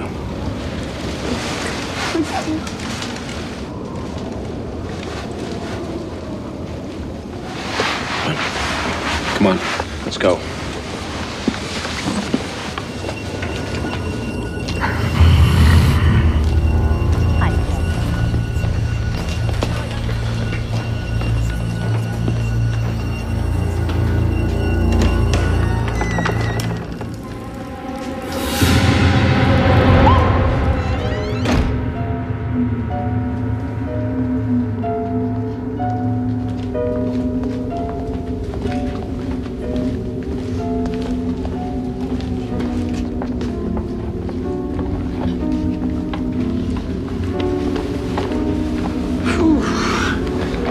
Really out. Very light sleeping pills. Any lighter, darker than sin, I'd buy 'em right over the counter.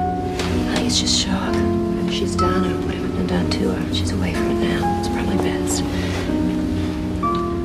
Sleep well, dear. Look, do you think maybe someone ought to sit with her, like a guard? She doesn't need a guard, Andy. But she doesn't need a guard. What is all this? The Casbah's heart is a place for a woman alone. She attracts too much attention, excites too much desire. We naturally wish to protect her from any embarrassment.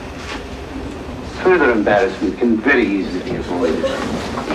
You must not return. Andy! Jill? Honey, what's wrong? Clara! What's wrong? Okay, let's take this upstairs.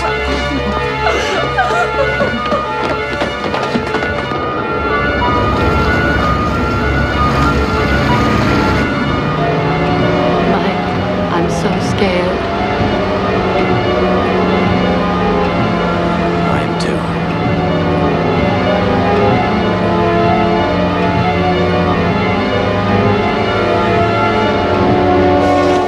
I can't go in there. I'm sorry, I can't take any more. Sandy.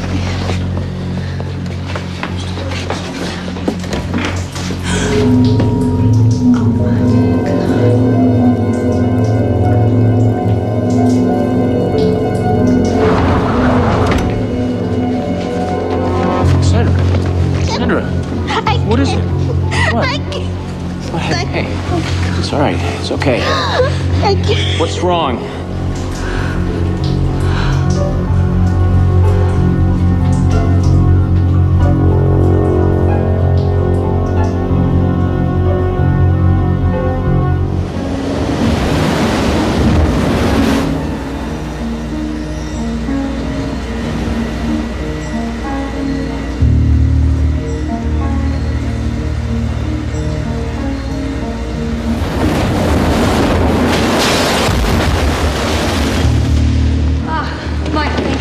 I wouldn't, Joanna!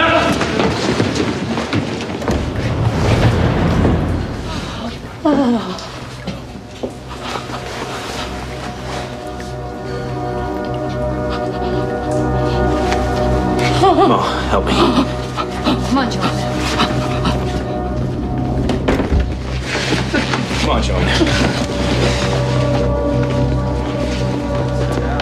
Andy, borrow you for a minute? Honey, you okay?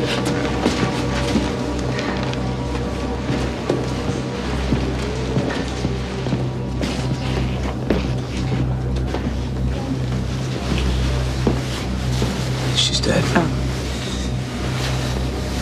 Nurse, you okay? Sandra, can the two of you go and get me some blankets to wrap her? Yeah, we can do that. Okay. Mike, what's going on?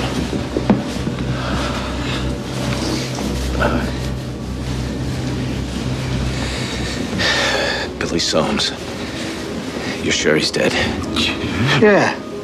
Why? Old Mrs. Stanhope is dead too, in the ladies' room. Shh. How'd she die? Heart attack? Stroke? Suicide. Is Billy still out in the shed? Yeah. It seemed like the best place to put him. We covered him up. Andy, you and Sonny, go and cover up Mrs. Stanhope. Take her out, put her with Billy. Use the back door of the meeting hall. I don't want people seeing a corpse go through there if I can avoid it. What about Jonas, her boy? I seen him downstairs just getting ready to turn in. Well, let's hope he does. His wife can tell him about it in the morning. Upton Bell. Sir. I want you to go downstairs, find 5 or 6 of the men that are still up. Guys who look like they could walk through half a mile of deep snow if it comes to that, without having a heart attack. Tell them to come up here. Don't tell them anything, except I want to talk to them, okay? Yes, sir.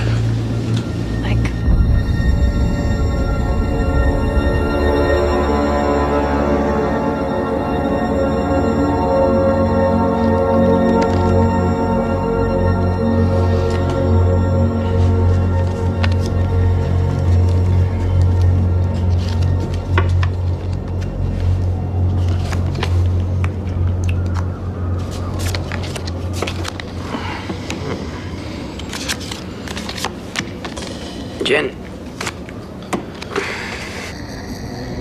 Where is Robbie? I want to see my Robbie. Where are you? He said he'd be here. I don't want to die without seeing him again. I want someone to hold my hand before I go. Robbie, where are you? Where are you? I want to see my Robbie. He said he'd be here. Oh, Robbie, where are you? Who is think my town's had enough of you? Okay, you're winning as usual. Kurt, maybe a luck will change on the next hand.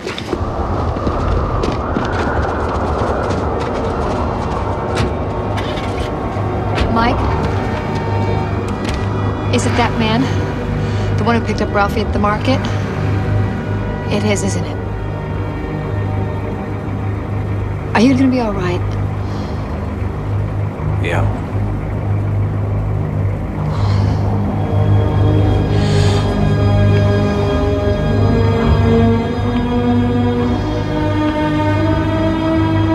That man is never going to see the inside of a courtroom. You know that. Maybe you should get rid of him. Make him have an accident.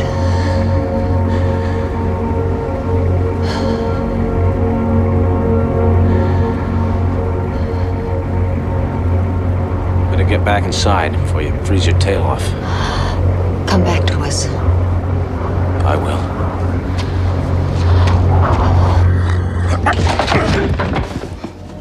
Hatch!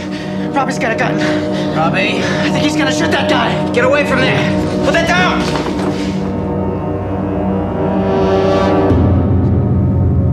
Robbie, why?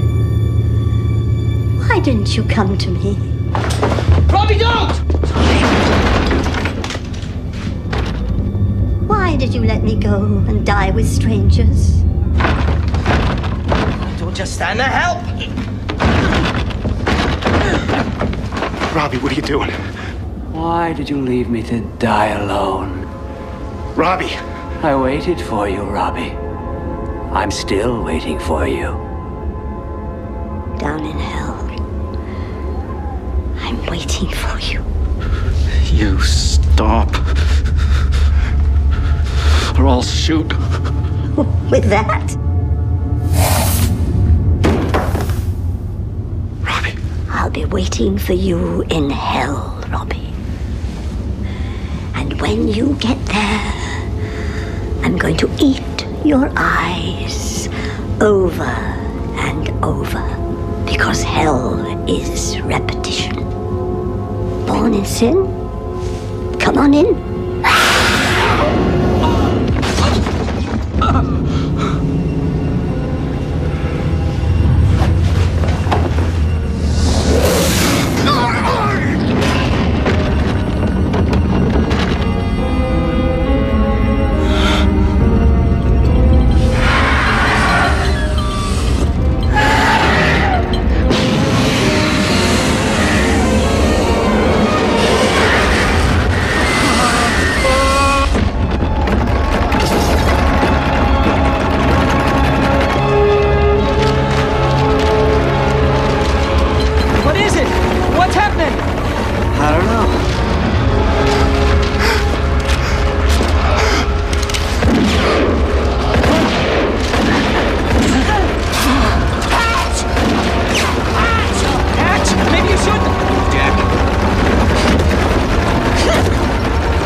What the hell is that?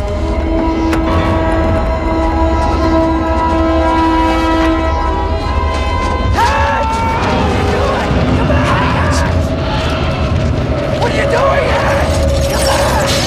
No! Come back, guys! Come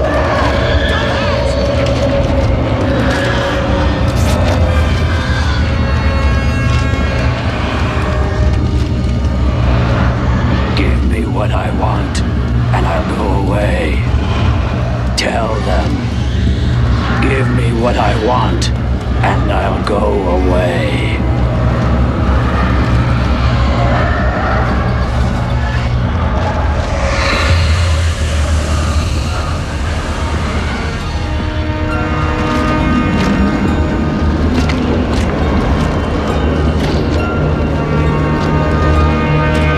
What happened? I don't know. Where's Hatch?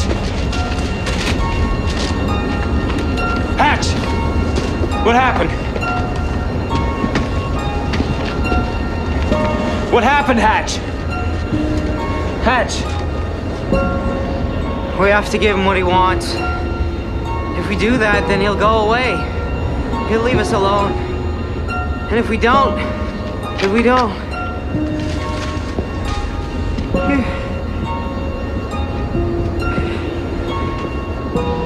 Where did he go? Out there. Into the storm.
How are we supposed to see anything in this?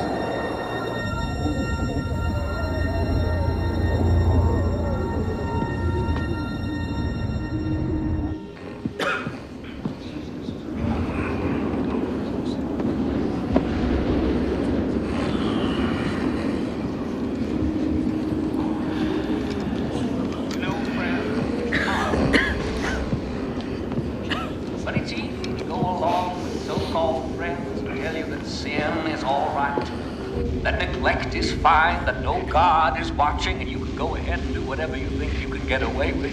Can you say hallelujah? Brethren, tonight I'd like to speak to you especially of the secret sin. And tonight I'd like to remind you, say hallelujah, that sin tastes sweet on the lips but sour on the tongue, and it poisons the belly of the righteous. God bless you, but can you say amen? But the secret sin, the selfish heart that says, I need not share. I can keep it all for myself and no one will ever know. Think of that, brethren. It's easy to say, oh, I can keep that dirty little secret. It's nobody's business and it won't hurt me, and then try to ignore the canker of corruption that begins to grow around it. That soul sickness that begins growing around it. Be sure your sin will find you out, and that your secrets will be known. All secrets will be known. Can you say hallelujah? Oh, brethren, can you say amen? For I ask you to behold the sting of sin and the price of vice. I ask you to behold the just end of those who would bar the door to the wandering stranger who comes asking so little. The so-called storm of the century is history in New England now. They're digging out everywhere except here, on Little Tall Island. A little scrap of land off the coast of Maine and home to about 400 souls, according to the last census. About half the island's population sought shelter on the mainland when it became clear this storm was really going to hit, and hit hard. But nearly all the rest, 200 men, women, and young children, are gone. The exceptions are even more ominous and distressing. The United States Coast Guard has recovered 4 corpses so far. 2 may be suicide, sources say, but the other 2 are almost certainly murder victims, bludgeoned to death by what was probably the same blunt object.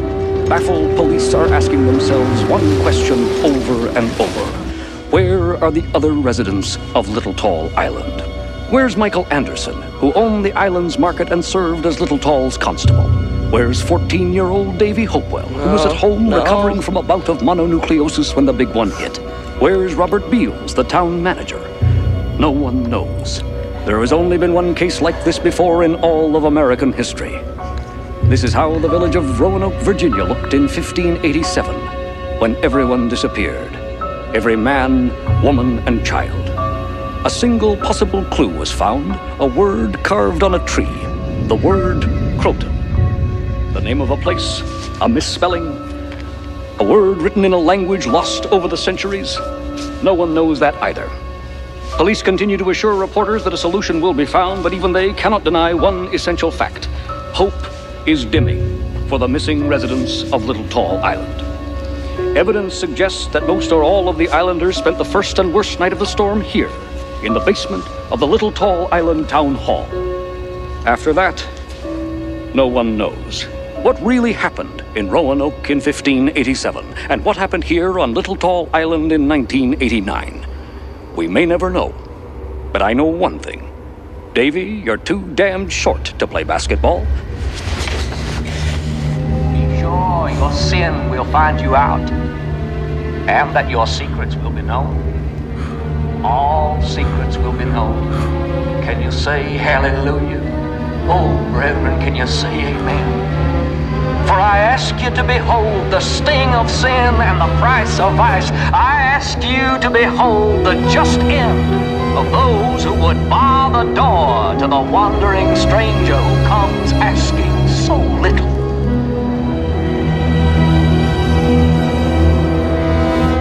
For the wages of lust are dust, and the wages of sin are death.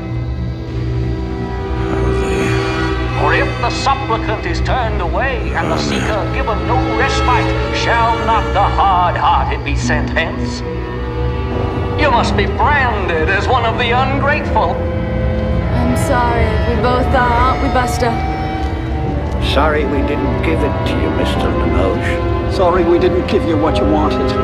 You must pay.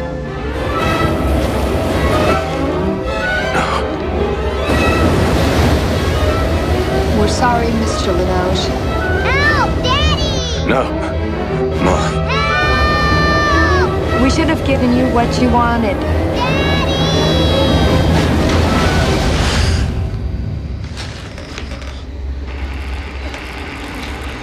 Mike?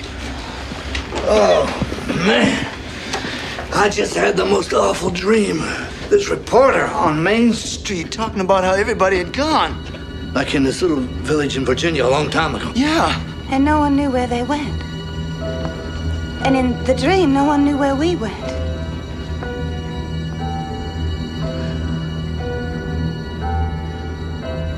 They're all dreaming it.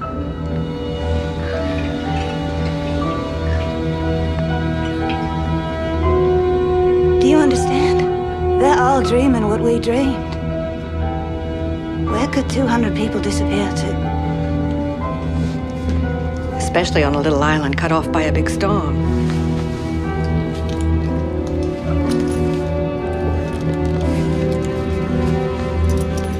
Into the ocean. What? Into the ocean. Mass suicide. If we don't give him what he wants. How could he? I don't know. But I believe that he can. What does he want, Mike? What could he possibly want? I'm sure we'll find out when he's ready.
Mike!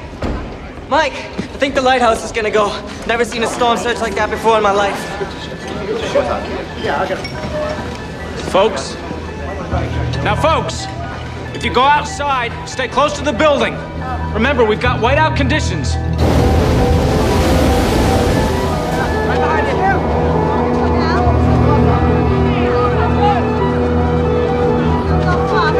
Right there. Go, honey. I've got you. Come on, we'll go meet your mom and have us a look. Mommy, can we please go out and see it? Yeah, look, I want to go see too. Let's go get your snowsuit on. Time's up. So much is gonna take. I can't really tell.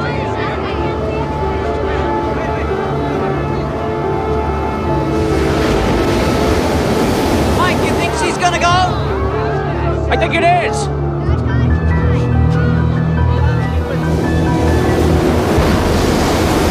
I can't see a thing. It's a damn whiteout.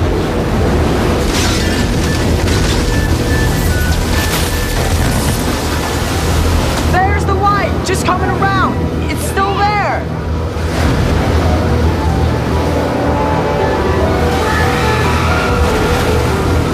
She's going. My God, she's surely going.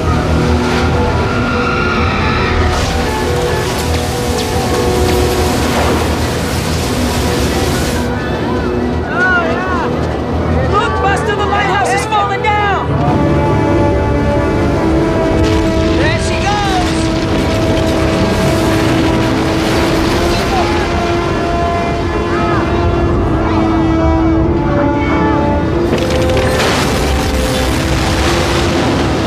Where's the lighthouse, Daddy? Is it gone? That's right, buddy. The lighthouse is gone. Hey, Ange, did you see it? Hey, Angie? Angela? Hey, did you? Angie! Angela! Mrs. Kingsbury? Baby? Angie! Well, she was just here. Hey, Angie! Hey, Mommy! Hey, that's all right, big guy. I bet she went back inside. Mrs. Kingsbury! Mrs. Kingsbury! Angie! Back inside! Everyone, back inside! Mike, what's Get wrong? inside! Now! My Stick uncle. together! Just George get back Clooney, inside! Mike, he's gone. What the hell's Get going back on. inside! Take the boy and the wife and get inside! Go! Everyone, go! Get back in! Mrs. Kingsbury! George! George Kirby, way in! Get back inside! Michael, have you seen Angela? Take your boy and go back inside! Do it now! Bill! Bill Timmons! John! Everyone! Back inside! Angie Carver!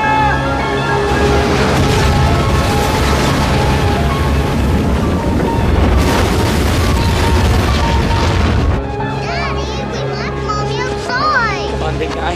Mama's fine.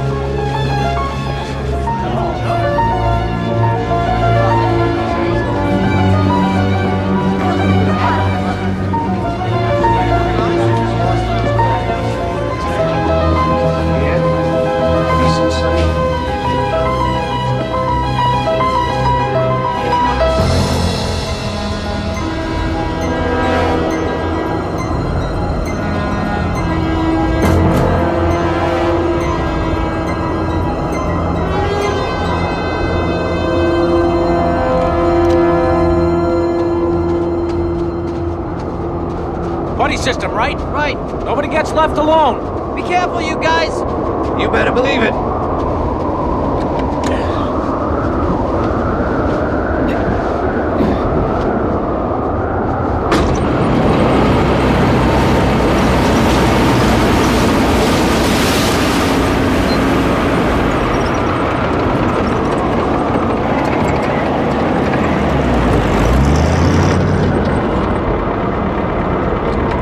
Just be a minute. Get back in and stay warm. I'll be fine. Buddy system, remember? Okay, come on.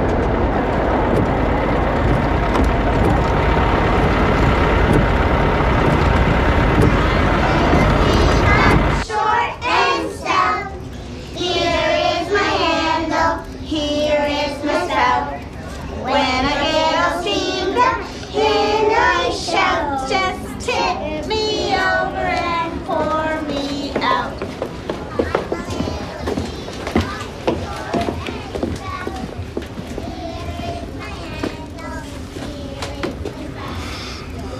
I hate that song.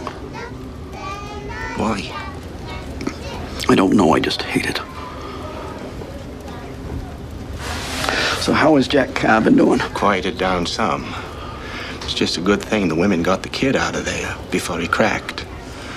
There ought to be a search party made up to look for Angela and them others. If Alton Hatcher won't lead it, you could. And if the search party doesn't come back, what then? What do? We send out another? Well, we can't just sit here. Sure we can, and that's just what we're gonna do. We're gonna sit here, and we're gonna wait out this storm. Pardon me, Fred, I need a coffee. I was just thinking we ought to do something. Robbie!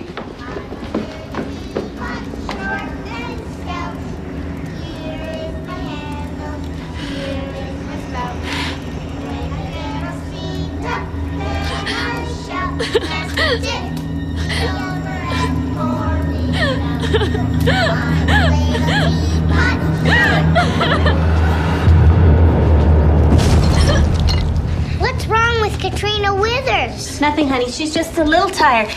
Why don't you kids pick up a little now? And Mr. has to bring you new things to play with, okay? I'm not gonna pick up. My dad's gonna give me a donut. Donnie. Don Beals, you come back here right now. Okay.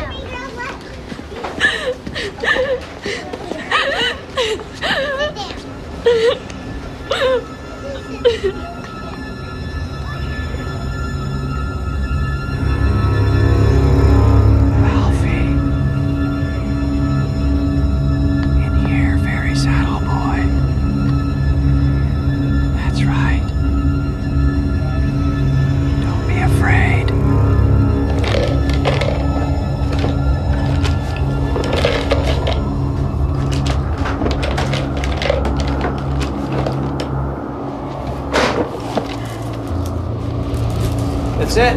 Yep, should do. Let's,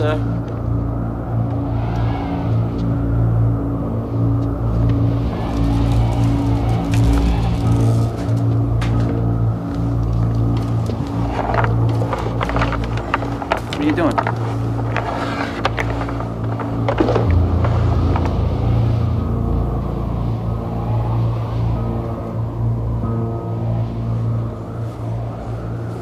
Jesus and the disciples in the country of the Gadarenes, Book of Mark.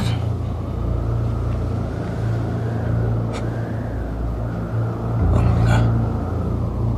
What are you saying? They met a man with an unclean spirit. That's what the gospel says. A man with demons inside him. And he lived among the tombs. And no man could bind him, not even with chains. And Jesus cast out the demons into a herd of pigs that ran into the ocean and drowned themselves. But before Jesus cast the demons out, he asked their names. And the thing inside said, "Our name is Legion."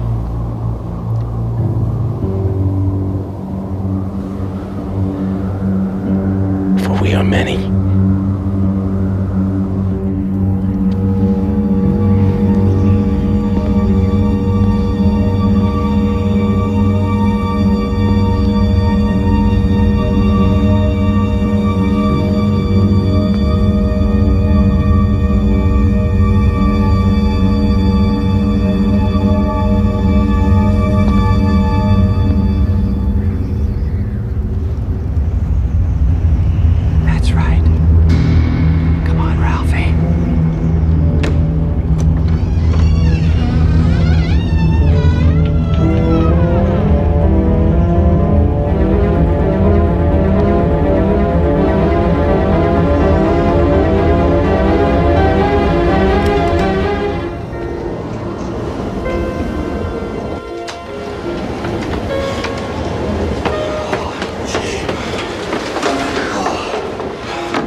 Jenny's out.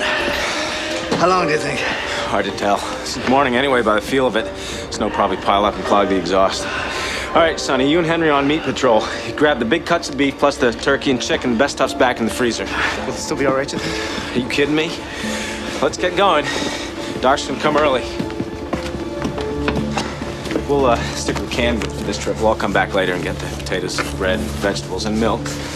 Well, kids, you gotta have milk. Hey, Mike. You gonna tell them what the guy's name spells when we move the blocks around? What good would that do? I don't know. God, Mike, that gave me a chill. Me too, but for now, we're gonna keep that chill to ourselves. We've got one more night to get through. Mike. Come on, canned goods. Let's load up.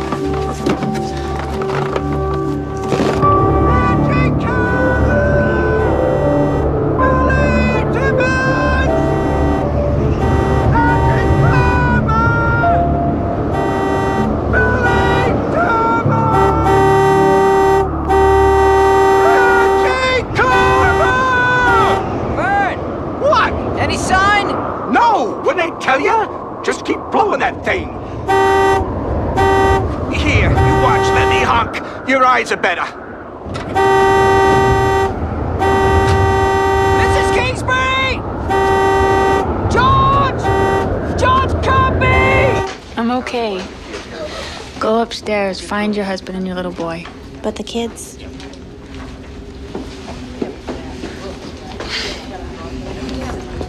Who wants to play giant steps? Where's my mommy? I'll just peek and see if she's upstairs, shall I? Or your daddy? Yes, please, Mrs. Beals. Where's Ralphie? I just saw him. Oh, he must have chased Donnie upstairs to get a donut, too. I'll send them both down. I don't know what I'm going to do. I gotta find her, Molly. You know what it's like out there, Jack.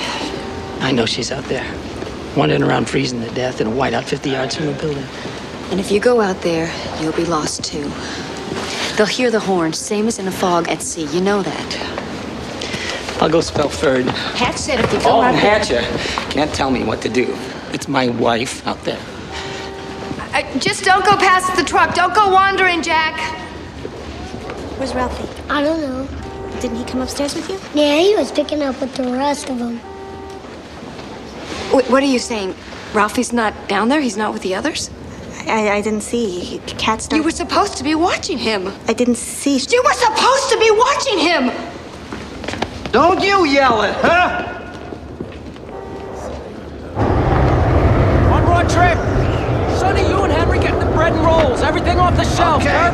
You want to grab at least 100 pounds of potatoes? I'll get the milk. Come on, let's go. I want to get back as soon as we can.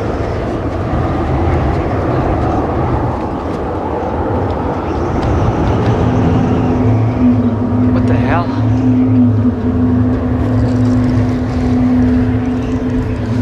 Oh my God, Mike. It's Jane Kingsbury.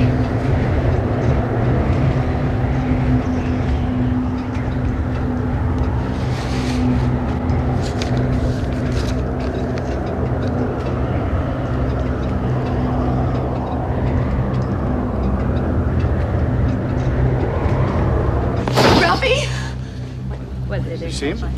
Ralphie! Oh, God, what now? I told you he didn't go upstairs with Donnie Beals. But where was Ralphie when you last saw him?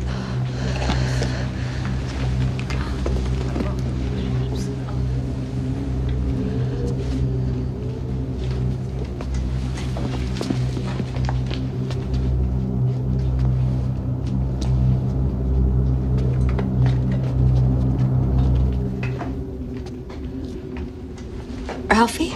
Mom, I'm in here.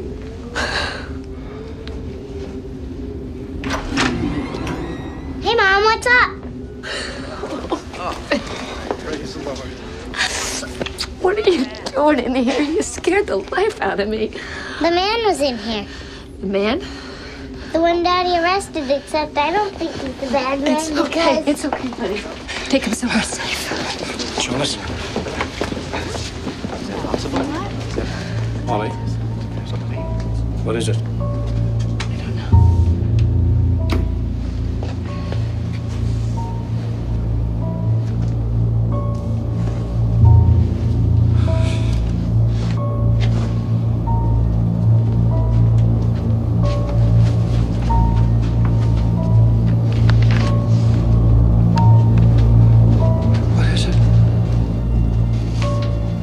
the hell does he want? Ralphie? Ralphie, where did the man go? He must have disappeared when I turned my back. There's no door in there for a guy to go out of dumpkins. Shut up, Don Beals.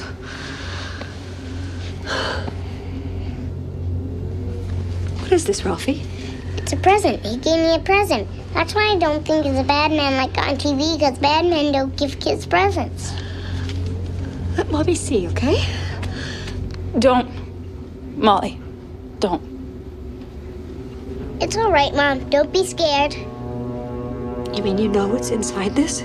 You've already looked? Sure, we even had a game, me and Mr. Knows. He said that these are special, and that I should share them because they're not only for me, they're for everyone on the island. I don't think I'd open that, Mrs. Anderson, given the dreams we all had last night, and the possible nature of this man.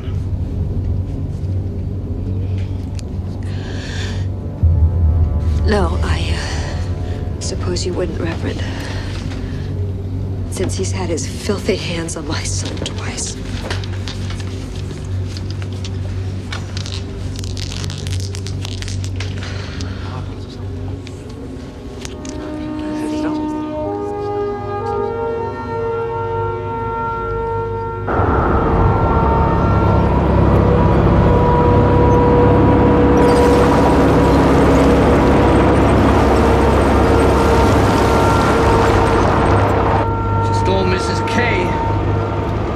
None of the others.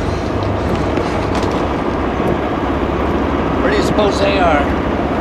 George? Angie? Bill Timmons? How'd he get her down there? Where's the dummy? Anybody see the dummy in the store?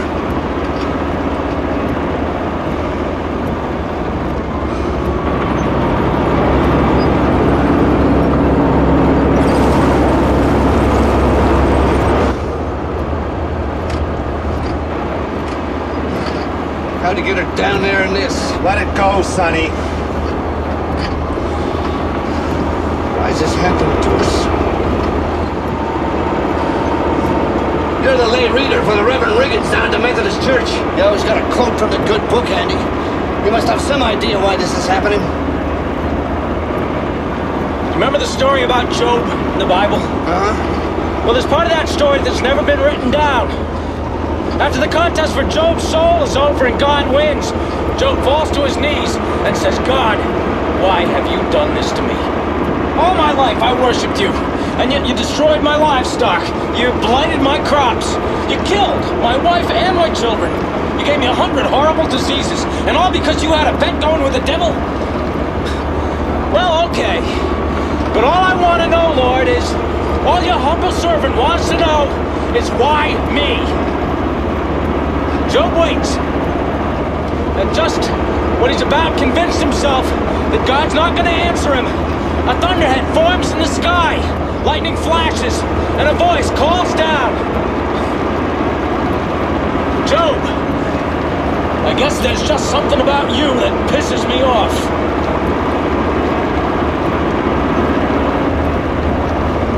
Does that help you?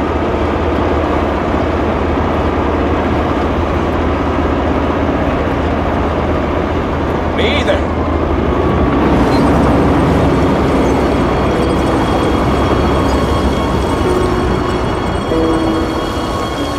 Angie! Over here! Angie! Jack, get in, warm up! No, she's on! Use the wind! I keep hitting the horn! Take it easy, Jack. We'll find her. My wife is out here and she's alive. I can feel it. So you just keep hitting that horn! Hey, Jack, look!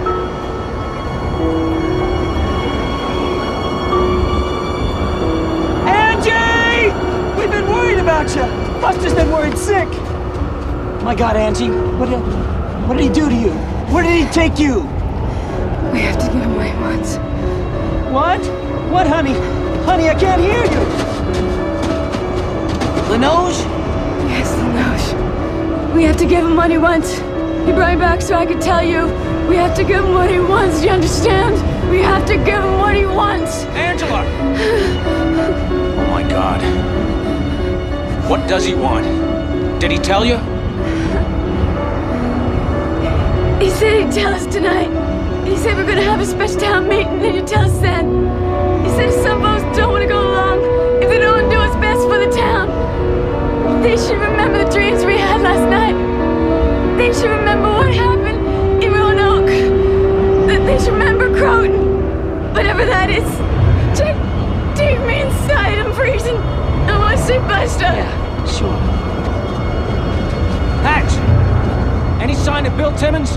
Or George Kirby? Nah, no Mrs. Kingsbury either. Jane Kingsbury's dead.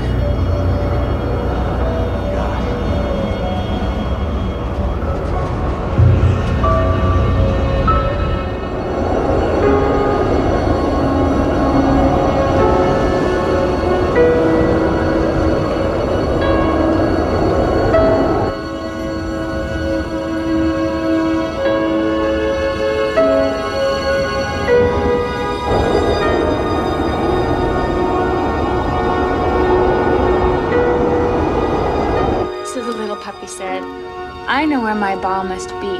That mean little boy put it in his pocket and took it away. But I can find it because my nose is... I'm a little teapot, short and stout. Zoe, honey, you shouldn't be singing that, okay? This is story time. Here is my spout. When I get I'll see. What's going on, Ken? And I shout, just tip I don't know. me over and pour me. I guess they want to sing. I am a little teapot. All right, folks. Just settle down. Everyone take a seat. Mike? The kids are acting funny. Funny? What do you mean? Now I know how easy it is just to get yanked out of the world. I wish I didn't, but I do. Come on. Come on. Oh, I was just standing there, see, watching the lighthouse. And then I was his. Shit's okay, honey. It's over. I burned my fingers, see? They're red, but they're still cold. Angie, do you want to go someplace more private? Because you can if you want to. No, this is for everyone. Everyone should hear. What happened to you, Angie Carver? We were watching the lighthouse fall down, and then I was flying backwards into the snow. At first, I thought it was somebody's idea of a joke. But then I turned around, and what had me? It wasn't a man. It wore clothes like a man and had a man's face, but there was just blackness where its eyes should have been. And when it smiled at me, when I saw it, Steve, I fainted. First time in my life. I fainted. And when I came to, I was flying. I know that sounds crazy, but it's true. And ahead of us, as if it was leading us or it was holding us up, there was a cane. A black cane with a silver wolf's head. And as fast as we flew, that cane was always right ahead of us. It was the island we saw. And the storm was over, and the sun was out. But there were cops on snowmobiles everywhere. Mainland cops and state cops and game wardens too, and news people too, from the local stations and the networks, and they were all of them, they were looking for us. But we were gone. We were gone when nobody could ever find us. Like in the dreams. Yeah, like that. And then we stopped going up, and I could feel the clouds. I mean, not cold the way you'd think snow clouds would be, but damp, like wet cotton. Oh, when George saw what it meant to do. And he screamed. But that thing just opened its right arm and I was in his left and... Then what happened, Angie? He told me he was bringing me back. Back through time and back through the storm. He was gonna let me live so I could come back and tell you. Tell everybody that we have to give him what he wants when he comes tonight. If we have something that this man Linoge wants, why doesn't he just take it? I don't think he can. I think we have to give it to him. The next thing I was sure of, I was stumbling around in the snow, in the whiteout, and I could hear the horn, and I thought the lighthouse must not have blown down after all, because I can hear the foghorn, and I tried to go toward it, and then I saw someone come out of the snow, and I thought it was him come to take me back up in the air, except this time he was gonna let me drop. But it wasn't. It was you, Jack. It was you.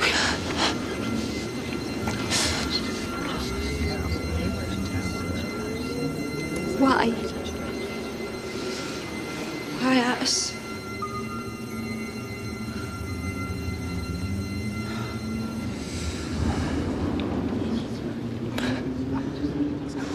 Maybe because he knows we can keep a secret.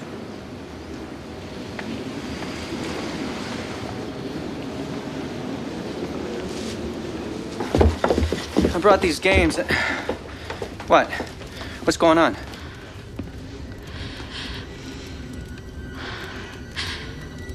Buster.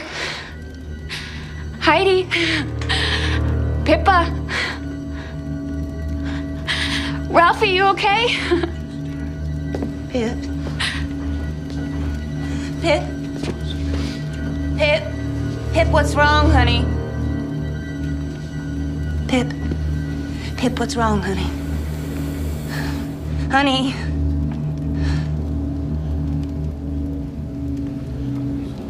Pip, what's wrong, honey? What is it? What's wrong with the kids? I don't know, but their eyes, there's nothing there. Pip, wake up. Come on, wake up! Come on, honey, wake up. All of you, wake up! Hey, look! It's got a doggy head, a silver doggy head. How cool! A doggy! Yeah, look at the doggy head. What are they looking at? Go get Mike. Right now, go get Mike! A doggy's head, yeah!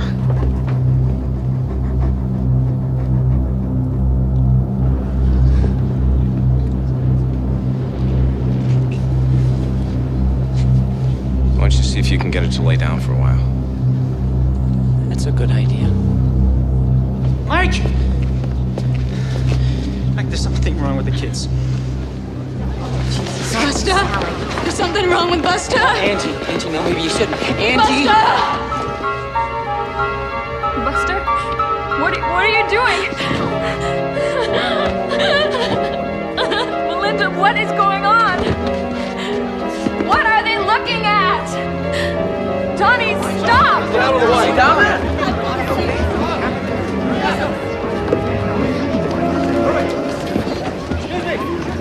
Let me go! I want to see! Stop it! Stop it! Stop it! No, Ralphie! Let me go! Let me go! No, Ralphie! Let me go! I want to see the doggy! Want to see the doggy! No! No! What's going on? Let me go, you bitch! Pippa.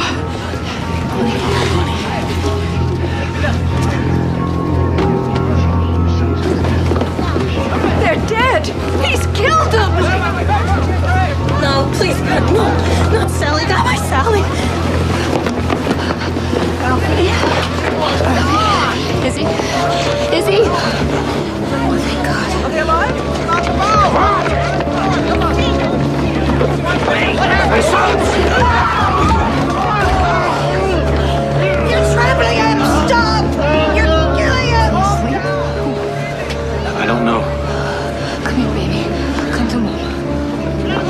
doctor. You'd be lucky, Bills. The closest one's across the reach in Machias. The wind's blowing up a hurricane.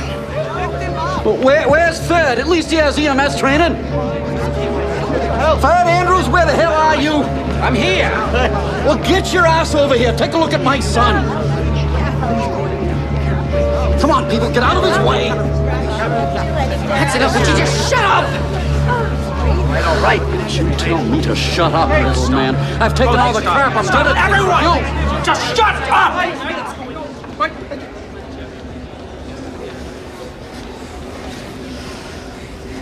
Robbie, I don't think Don's in any immediate danger.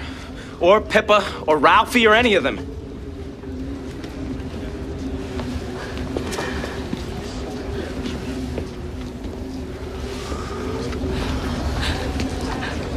Then they're not dead? I think he's sleeping. This isn't sleep. If they were asleep, we could wake them up. It's okay. I'll bring you back. Then what is it?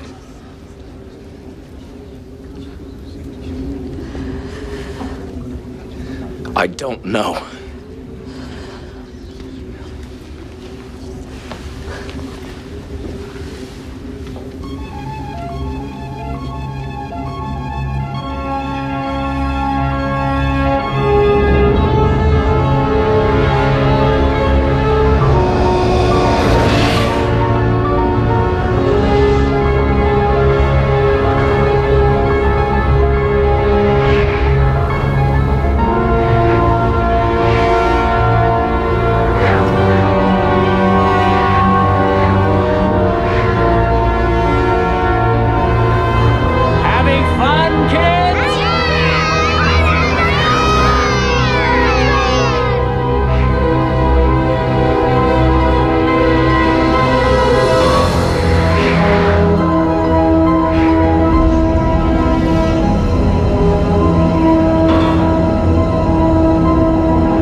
Are we gonna lose the generator, do you think? Yeah. It's a miracle it's run as long as tires with no one able to keep it dug out. The wind must have kept the exhaust pipe clear, but now it's shifted. In a way, that's good news. Means the storm's almost over. Main meeting hall? Yeah, sure. Mike wants that ready first. There's a couple of emergency lights in there, but that's not enough for him. I just caught a little bit of the latest NWS bulletin on the shortwave. They say we might see the moon tonight. Oh, that's wonderful. Yeah. Where's Ursula, do you know? She's downstairs with Sally and the others. Sleeping the last I saw. But, I'm not like the kids sleeping, you know. Oh, they'll be all right. They'll wake up and be just fine, you'll see. I hope you're right, Davy. I got so. Pray you're right.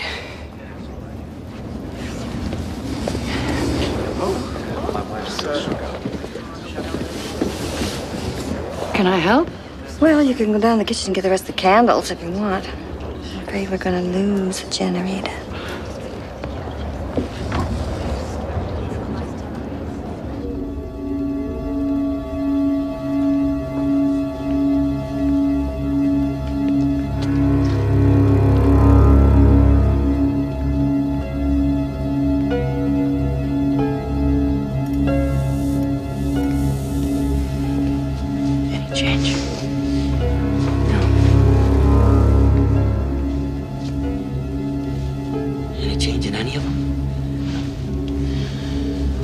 Their respiration is normal, reflexes are normal, and if you pull back an eyelid, their pupils respond to light. Oh, that's good.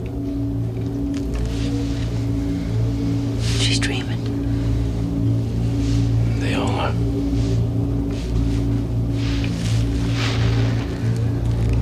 Where's Robbie, Sandra? Don't know.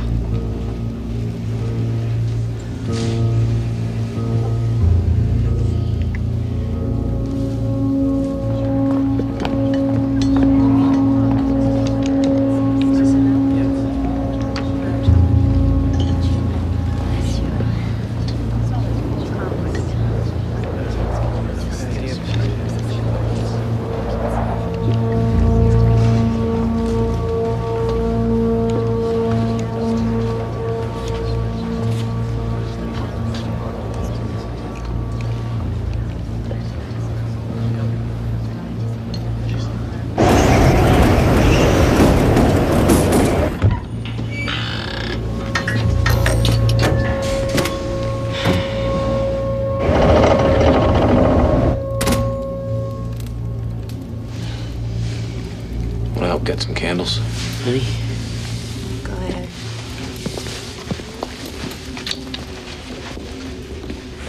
Well, the radio says the storm will pretty much be over by midnight if Lenoge intends to do so. I think we can pretty much count on that.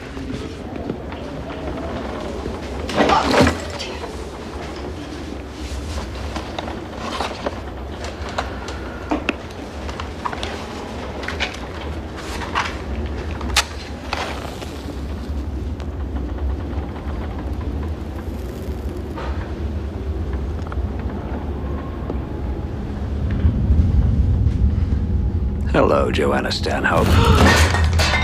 Glad the old bitch is dead, aren't you? I did you a favor there, didn't I? You kept a straight face, but inside you were dancing a jig. I know. I can smell it on you like musk. When this fella comes, Michael, we must give him what he wants. I've prayed on it, and this is the guidance. We'll listen to him, and then we'll decide, okay? There is a time to be stubborn, Michael, but there is also a time to let go of the reins and look toward the greater good, hard as that may be. Pride goeth before destruction, and an haughty spirit before the fall. Book of Proverbs. Render therefore unto Caesar the things which are Caesar's, and unto God the things which are God's. Book of Matthew. Stay here, please. We've got this under control. I know you believe that, Michael, but not all of us are convinced.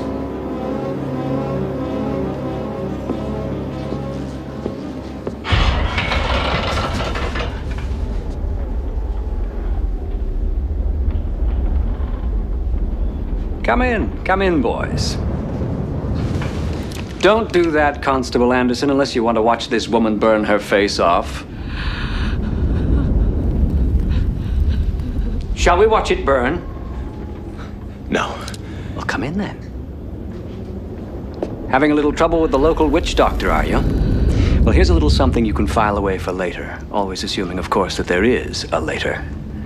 The Reverend Bobby Riggins has a couple of nieces over in Castine. 11 and 9 they are. Cute little blondes. He likes them a lot. Quite a lot. They run and hide when they see his car pull into the drive. In fact... Let her down! Unless you want to see Mrs. Stanhope's impression of the world's biggest birthday candle, I advise you not to speak again until you're invited to. Hatch, close the door.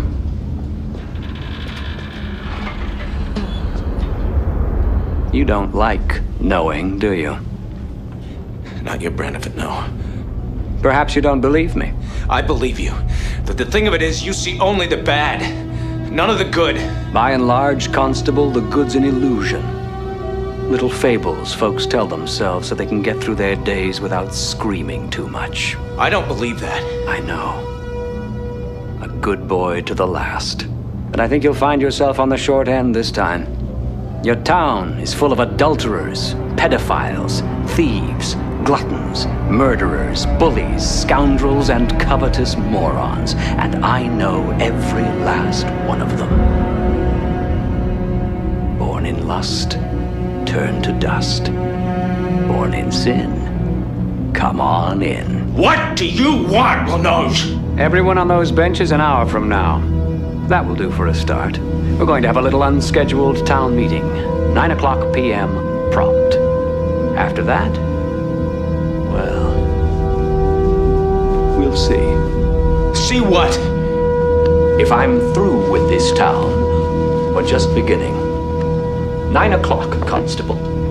You, Hatch, her, Reverend Bobby, Town Manager Robbie.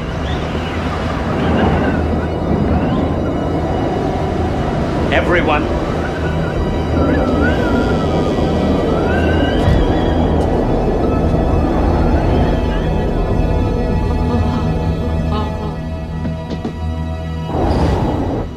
He's the devil! He's the devil! Don't let him near me. I'll do anything, just don't let him near me again.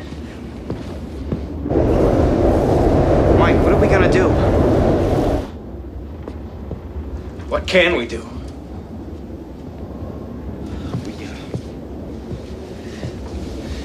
Listen to whatever else it is he wants. If there's another way, I don't see it. Come on, let's tell Robbie. What about the children? I'll watch them. I don't want to be where he is. Not ever again. Joe, no. He said everyone. That means you too. We'll,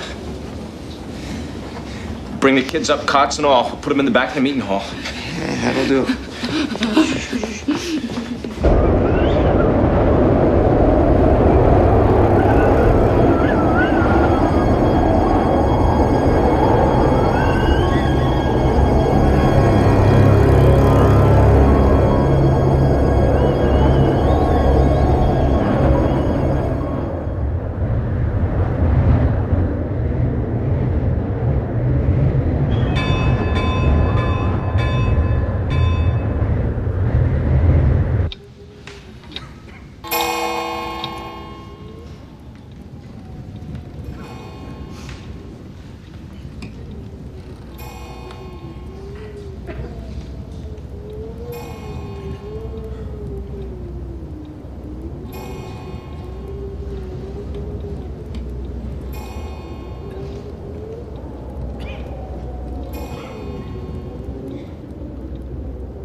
Ladies and gentlemen, like you, I don't know what we're waiting for, but, Then why don't you sit down and wait like the rest of us, Robbie? Yeah, Robbie, sit down. I just wanted to say, Johnny, that I'm sure that we can find our way through this situation if we stick together, like we've always stuck together on the island.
Davy Hopewell.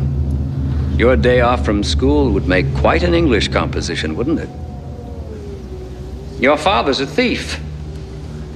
Over the last 6 years or so, he's stolen more than $14,000 from that marine supply company he works for. He gambles with it. He loses. Dad? I don't know who you are, mister. You lie. You lie. Born in vice, say it twice, eh, Davy? At least twice.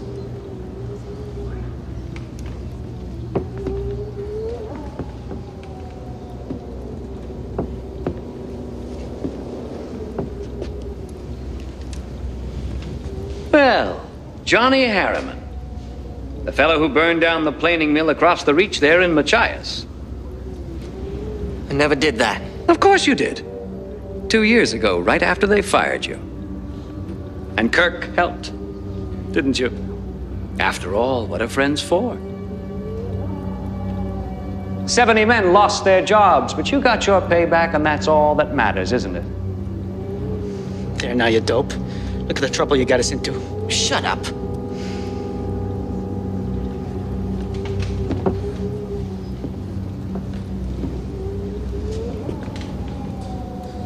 You boys really ought to go see that gay fella you beat up. Jack, you'd get a kick out of that paisley eye patch he wears. Please, just stop it. Fella lives in one of those walk-ups on Canal Street behind Lisbon. I could give you the address. Maybe the three of you would like to go and take away the rest of his light. What do you say, Lucian? Want to poke out his other eye? Finish the job? Alex? Born in sin? Come on in.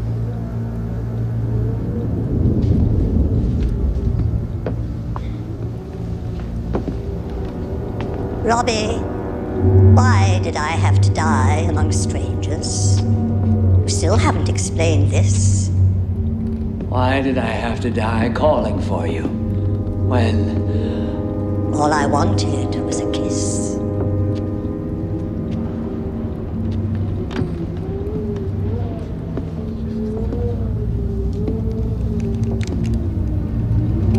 Put that down.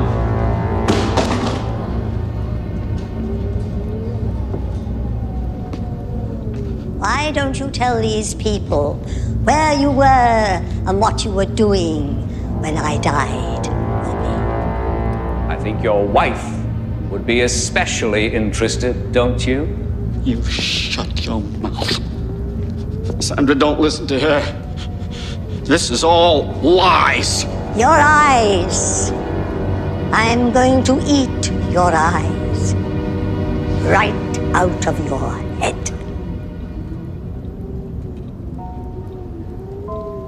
Not to worry, folks. He'll recuperate just fine, I'm sure. In the meantime, it's kind of nice to see him cowering quietly in a corner, wouldn't you say? Oh, come on now. Tell the truth. And shame the devil. So now we come to it, don't we? Let me lay things out for you. Why'd you come here? Why us? There's just something about us that pisses him off. I'm here because island folk know how to pull together for the common good when they need to. And island folk know how to keep a secret. That was true on Roanoke Island in 1587, and it's true on Little Tall in 1989. Tell us. Quit dancing around it. Tell us what you want. Your children are here with you, but they're not. It's the same for me, because part of me is with them. Look.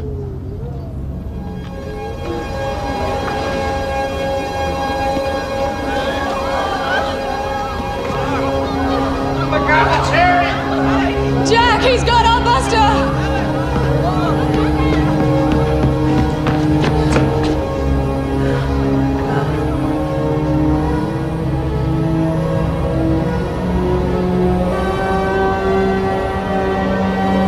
That's all of them. And if I drop them there...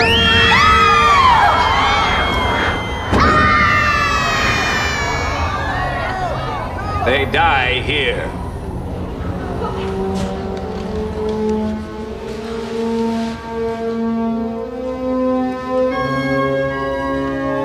You'll see it happen. They'll puff out. Like candles in the wind. Please don't hurt my Sally, mister. She's all I've got left now that Peter's gone. We will give you what you want if we have it to give, I swear we will. Won't we? What is it? Tell us.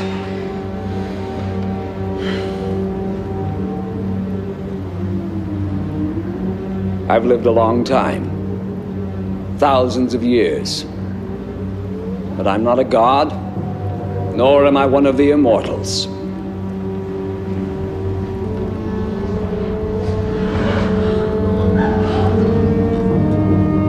So, now you see me as I really am. Old and sick.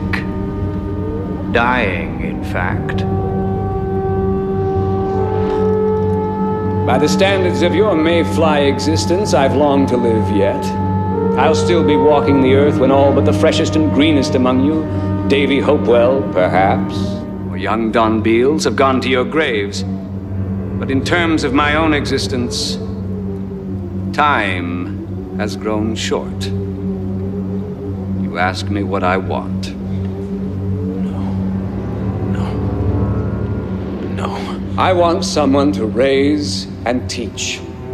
Someone to whom I can pass on all that I've learned and all that I know. Someone who will carry on my work when I can no longer do it myself. I want a child. One of the 8 sleeping back there. No.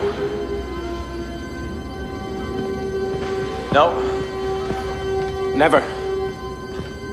It doesn't matter which one, all are just as likely in my eyes.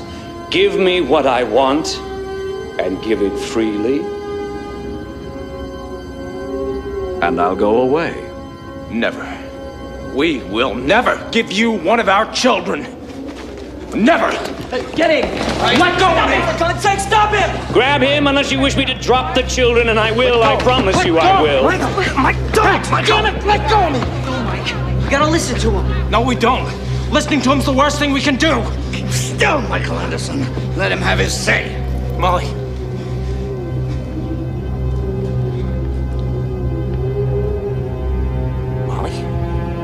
I don't think we have a choice, Mike. We have to listen. In a matter such as this, I cannot take, but I can punish. I assure you, I can punish. Give me one of the babies sleeping yonder to raise as my own, and I'll leave you in peace. He or she will see much and live long, long after the others sleeping there are gone. Give me what I want, and I'll go away. Refuse me, and the dreams you shared last night will come true. The children will fall from the sky, and the rest of you will walk into the ocean 2 by 2. And when this storm ends, they will find this island as they found Roanoke Island, empty, deserted. I'll give you half an hour. Discuss it, and then choose.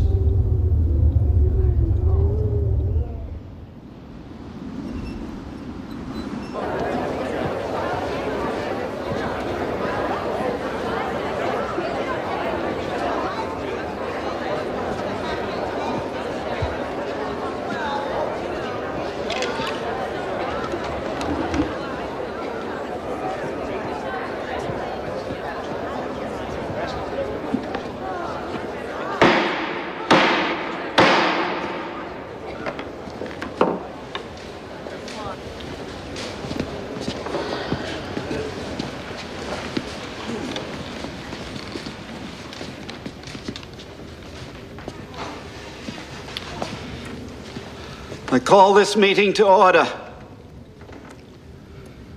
I think it's best if we deal with this matter as we would any piece of town business. After all, that's what this is, isn't it? Town business? Any objections to that? No. Right.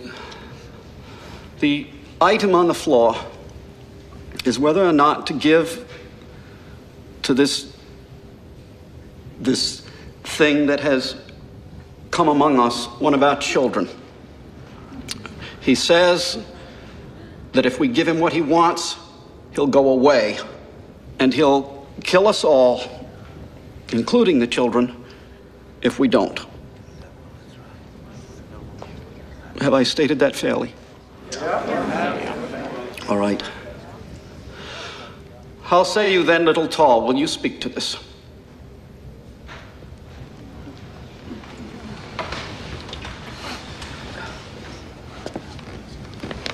I don't see what choice we have if we believe he can do what he says he can do. Do you believe him? That's the first thing I ask myself. I do. I do. Roberta Coynes has a good point there, though. How many of you believe Linoge is telling the truth? That he can and will wipe out everyone on the island if we stand against him? Show of hands.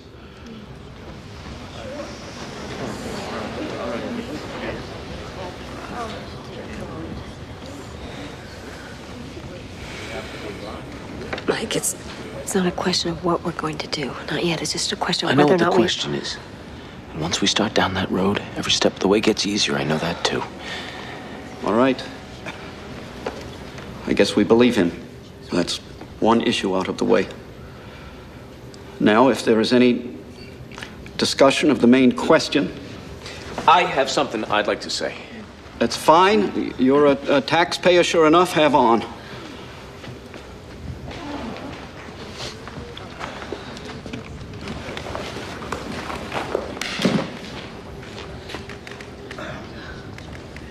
No. He's not a man. I didn't vote, but I agree with that just the same. I am your constable. The man you elected to enforce your laws, and I saw what he did to Martha Clarendon, what he did to Peter Godso, and I've seen what he's done to our children. So I understand, as well as any of you, better than some maybe, the reality of what he's threatening. But folks, we don't give our kids away to thugs. Do you understand that?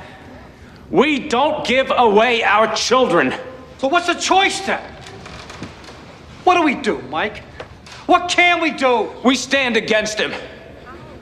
Side by side, we use our will. We tell him no. In one voice. We do what it says over the door we use to come into this place. We trust in God and in each other. And then, maybe he goes away. The way storms always do when they've blown themselves out. Render therefore unto Caesar the things that are Caesar's. Book of Matthew. You said that to me yourself, Michael, not an hour ago. Get thee behind me, Satan, for thou savorest not the things that be of God. Book of Mark. Folks, if we give up a child, one of our own, how will we live with each other? Even if he lets us live. By the grace of God. We've all got something to hide, Mike. Or maybe you're different. Oh, Jack. No, I'm not different. But this isn't like trying to live with a test you cheated on, or the memory of someone you hurt when you were drunk.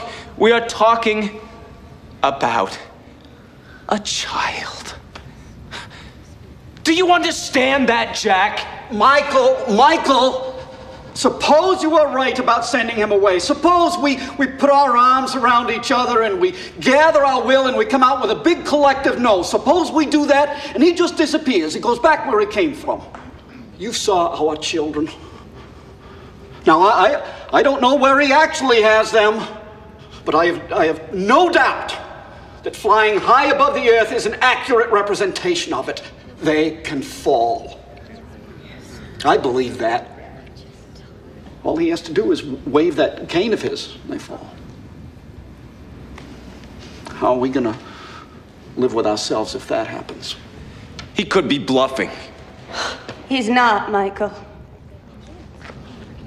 And you know it. You saw it. You speak as though he were going to kill the child, Michael. As though it were some kind of human sacrifice. It sounds more like an adoption to me. And a long life as well. If you believe him, that is.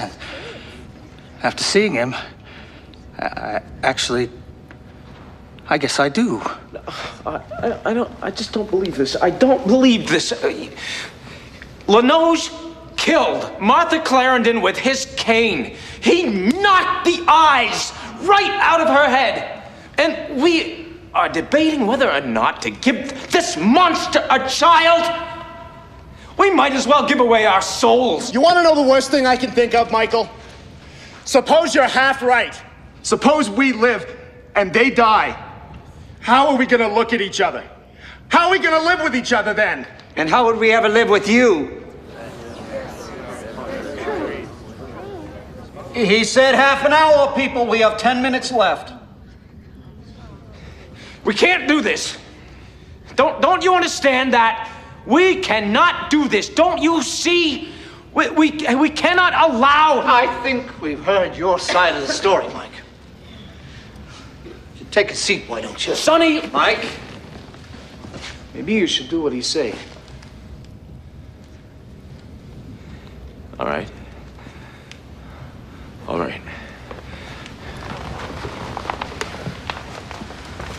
need to think about this, folks. You need to think about this very carefully.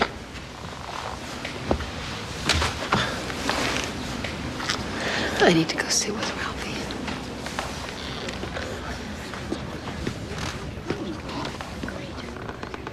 What do you say, folks? What's your pleasure? God help us, let's give him what he wants. Let's give him what he wants and send him on his way. Even if it's Sally, better she live with a bad man than die. My God, Michael Anderson, where's your heart? They're children. We can't let him kill all 8 children. Anyone else?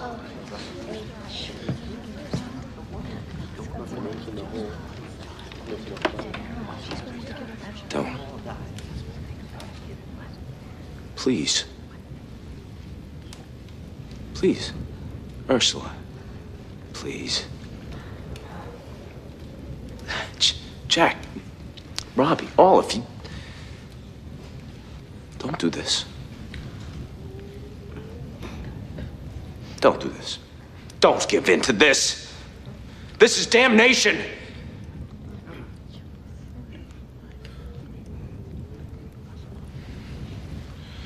All right, then let's restrict the vote. Let the parents vote, and the parents only. They're all residents. No, that's not fair. I raised her by myself. Oh, I've had plenty of help from folk on the island, including you and your wife, Mike, but mostly by myself. I shouldn't have to make a decision like this all by myself. What is a community for if it isn't supposed to help people when something terrible happens? When none of the choices look good? Couldn't have said it better myself, Lynn. For God's sakes, let's vote and have done. Call the question, Robbie. Let's Call the question! All right, fine. But you understand this. My son is not a part of this. All right? Do you understand that? My son is not a part of this obscenity. Yes, he is. We have never shirked our duty, Michael. We've taken part in all the life on this island, and we will take part in this as well. You don't mean that, Molly. You can't mean that. I do, Mike.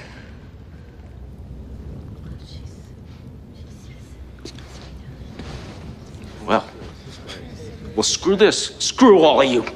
I am taking my son and leaving. You can't leave. We're in this Damn it, together. let go of me. Mike, stop it. Mike, you grab him. Stop it, you're hurting. That's enough. Michael, calm down. Calm down. Michael? Easy. All right. Okay. I'll sit. Michael. Mike, are you... Get away from me.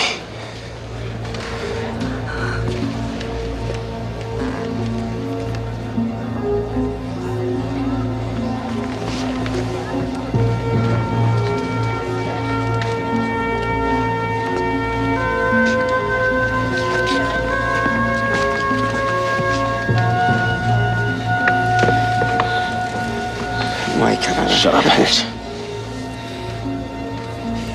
When you've had a chance to think about it, you'll understand. He'll come around. It's the only thing we can do. What else is there? Die for a principle, every one of us? You have to think about it. And if it's Pippa Lenoge ends up taking.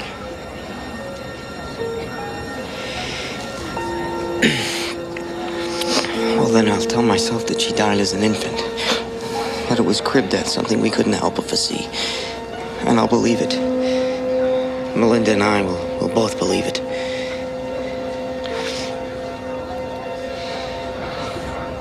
Oyez, oyez, oyez. The question has been called.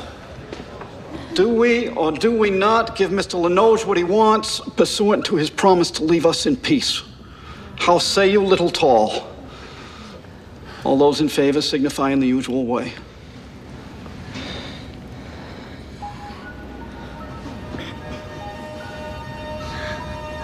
I'm Harry's father. And I vote yes. I'm his mother, and so do I. I vote yes. Carl and I vote yes. Yes. We have no choice. No choice. I vote yes. It's the only way. Got to.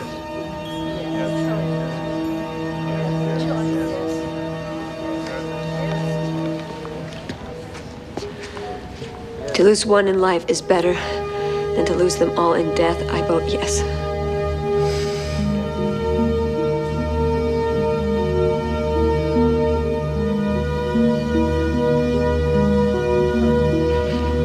Those opposed?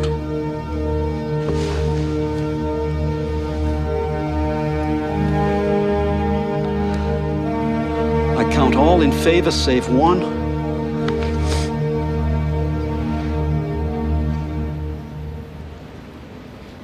The motion is carried.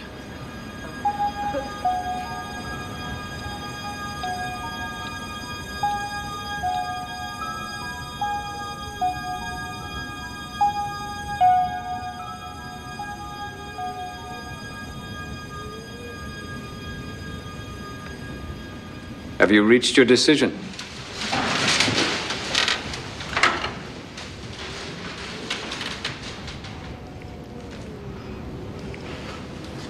We have.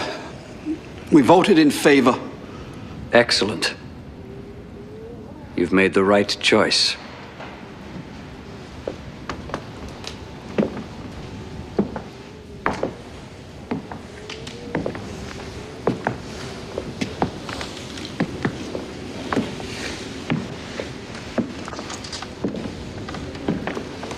You've done a hard thing, my friends.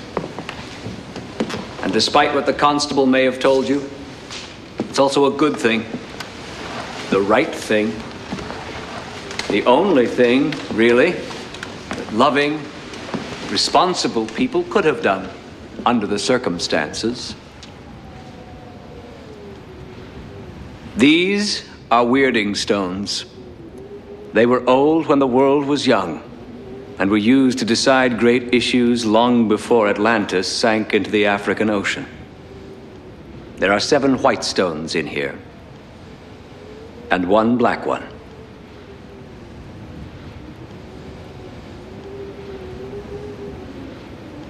You're eager for me to be gone, I know. And I don't blame you. Will one parent of each child come forward, please? Let's finish this.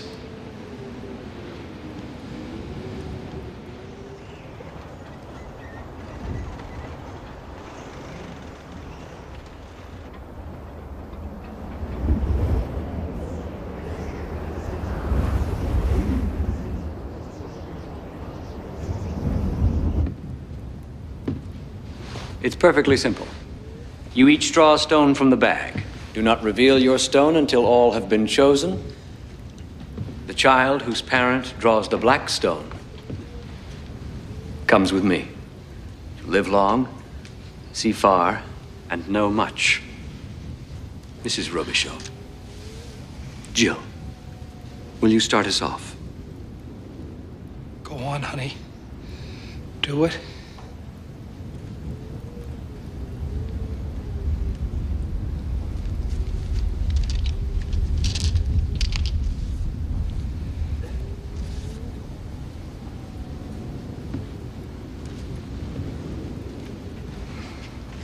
Mrs. Hatcher.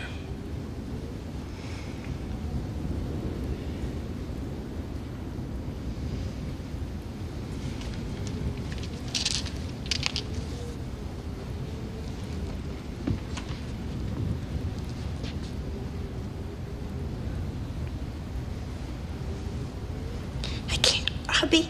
You. Go ahead. Draw.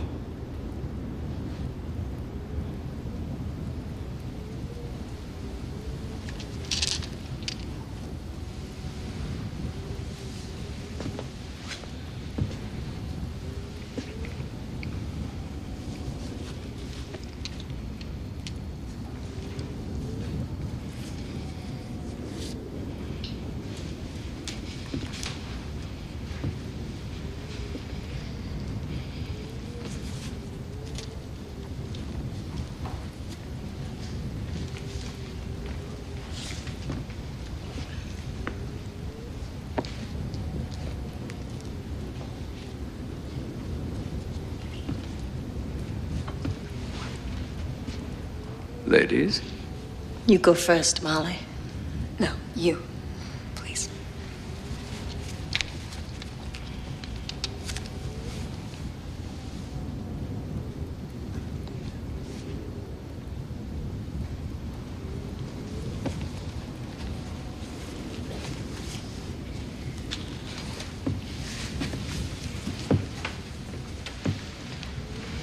Well, my friends, so far it's gone very well.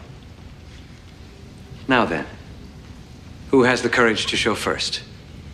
To put fear aside and let sweet relief rush in to take its place. Come, come. Have you not heard the gods punish the faint of heart?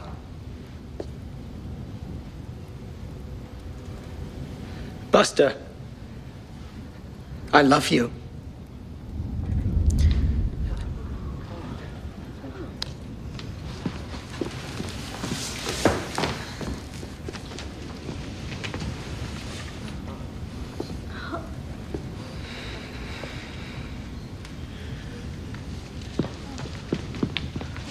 Show it, Sandra. Let's see. I can't, Robbie. I can't. I know it's Donnie. I know it's him. I've never been lucky.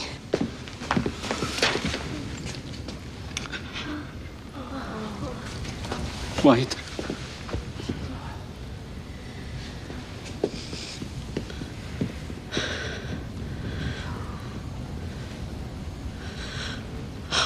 Please, dear God, I beg of you, don't take away my Heidi.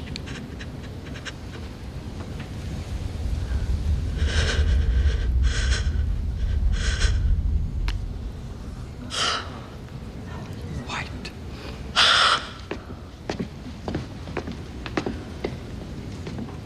Mrs. Robichaud. Jill. I can't. I thought I could go through with it, but I can't. I'm sorry.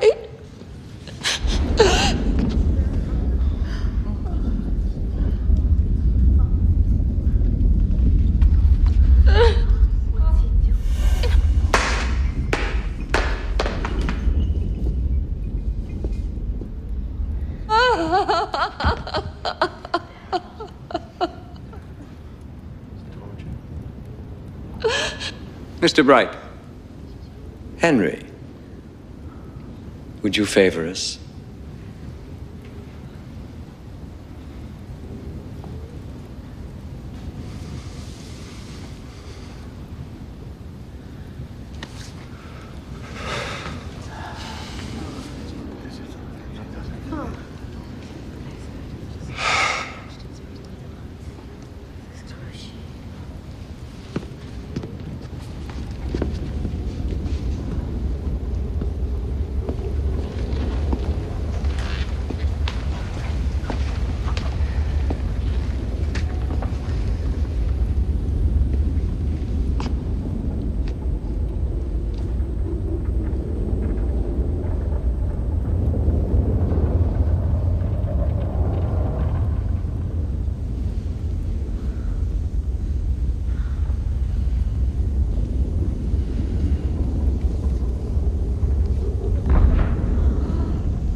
Dad, Mom is coming, sweetheart. Mom is coming, sweetheart. Mike. No, this can't be. You can't have my son.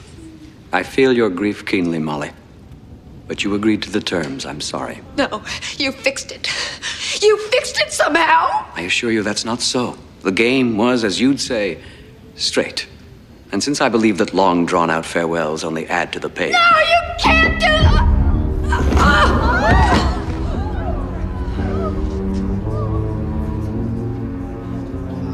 Ladies and gentlemen, residents of Little Tall, I thank you for your attention to my needs, and I now declare this meeting at an end with a suggestion. that the less you say to the outside world about our arrangement, the more happy you are apt to be. Although, of course, such matters are ultimately up to you. With that, I'll take my new protégé and leave you to your thoughts. May they be happy ones.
Yourselves.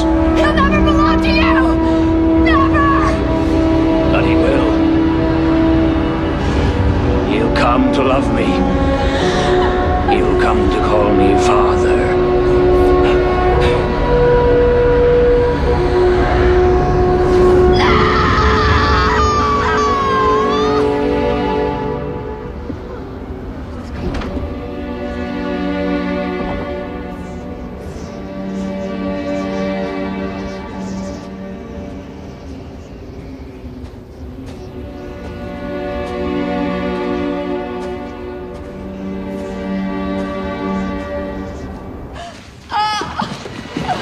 Mike, I don't think you should touch me.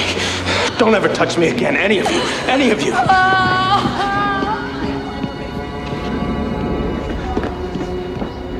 Ralphie! Ralphie! Please. Bring it back. I'll do anything. Anything you want. Bring him back. Please, bring him back! Ralphie!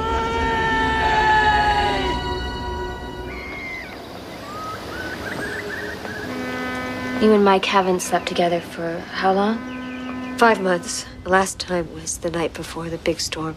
The storm of the century. When you lost your son. Correct. When I lost my son. And Mike blames you for that loss. I think he's going to leave me. You're very afraid of that, aren't you? I think he's running out of ways to stay. Do you understand what I mean by that? Molly, tell me again what happened to Ralphie. Why we've been through this. I mean, what good would it do? He's gone. I mean, what good can that do?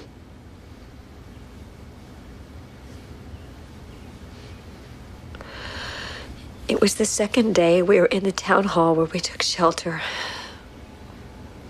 The storm, you know, you can't believe how bad it was. You know, I was here. Yes, Lisa, you were here on the mainland. It's different on the island. Everything is different on the island. It was a mistake for any of us to go out, especially the children. We underestimated the storm. Several people wandered away and were lost. Ralphie was one of them. Angie Carver found her way back, but none of the others ever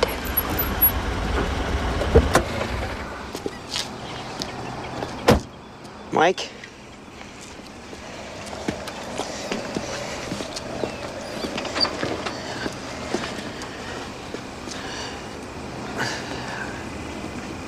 You got something to say, you better say it.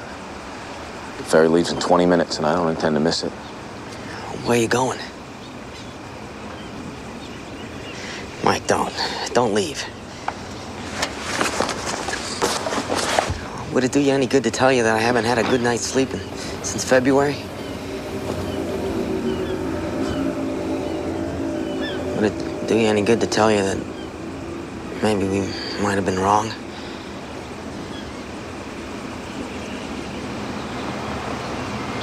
I've got to go, Hatch. Robbie says to tell you that the constable job's yours again whenever you want it. All you have to do is ask. No, I'm done here. I've tried till I can't try anymore. Molly needs you. Have you seen the way she is now? Have you even looked? You look for me, okay?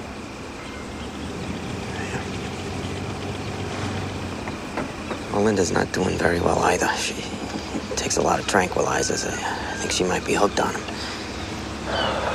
That's too bad. But you've got your daughter at least. You may not sleep so well. But you can go into Pippa's bedroom and watch her sleep. Any night you want. Can't you?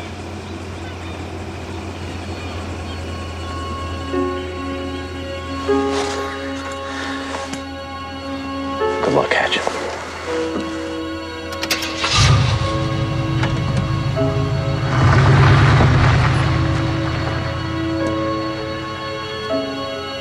He wandered into the whiteout.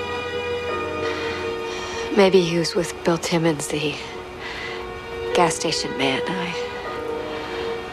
I'd like to think so, that he wasn't alone at the end.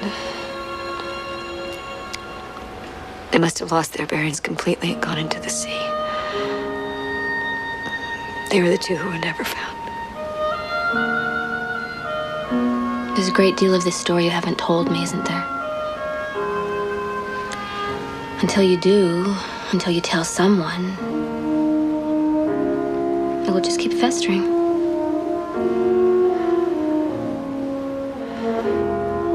It'll fester no matter what I do.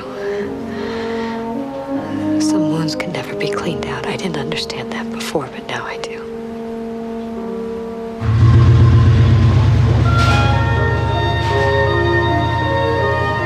Molly, why does your husband hate you so? What really happened to Ralphie? He wandered away. People do, you know, they get lost. That's what happened to Ralphie. He was lost in the whiteout. He was lost in the storm.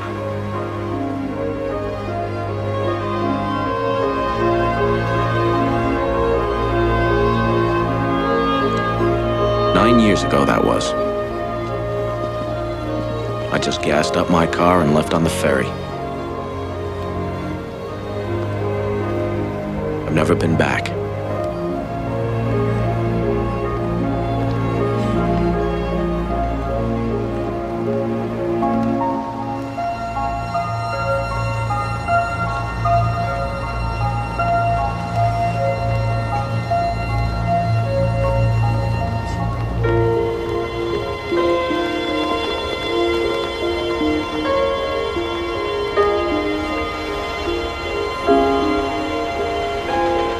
All I cared about was that I had to wear sunglasses every night when the sun went down, that every mile on the odometer was a mile further away from Little Tall. Ma got the bank accounts, the insurance, the store, the house, and a little piece of land we had in Vanceboro. I got the blazer and a peace of mind. What was left of it.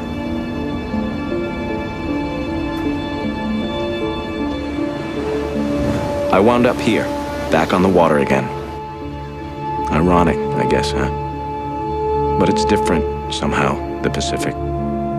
It doesn't have the hard glow when the days start to run down towards winter. And it doesn't have the same memories.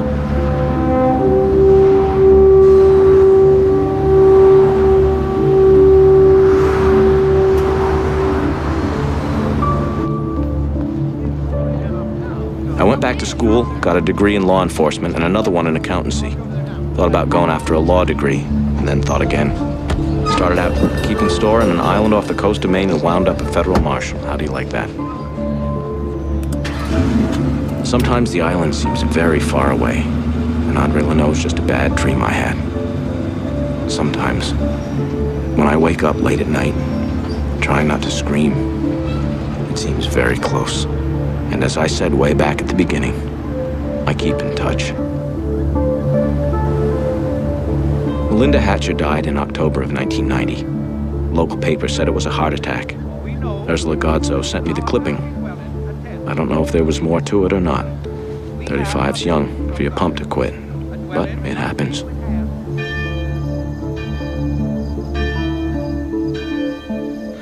Molly and Hatch married in May of 1993. Ursula sent me that clipping, too. From what I hear, they've been good for each other. I'm glad. I wish them every happiness. I mean that with all my heart. Not everyone on Little Tall's been so lucky. Jack and Angie Carver divorced about 2 months after Hatch and Molly got married. Jack fought for custody of Buster. He was pretty bitter, I guess, and lost. He moved off the island to Lewiston, rented a room, killed himself there one night, late in the summer of '94.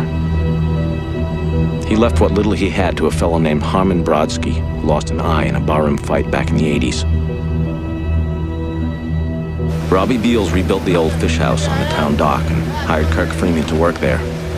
Kirk said Robbie's wife Sandra came down there early one morning in the spring of 1996, dressed in a yellow slicker and red boots, and told him she wanted to go for a little row. Kirk made her put on a life preserver. He said he didn't like the way she looked. He said it was like she was dreaming with her eyes open. But what could he do? It was a mild morning, no wind, not much of a swell, and she was the boss's wife. They found the boat, but they didn't find Sandy.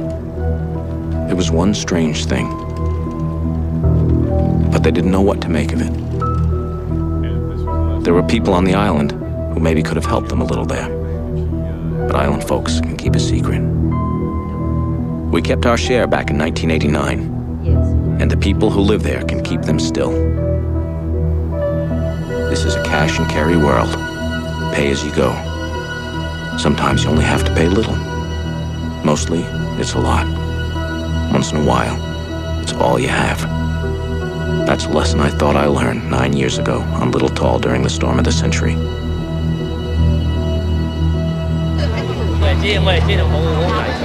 But I was wrong. I only started learning during the big blow. I finished just last week.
I could have written Molly and told her.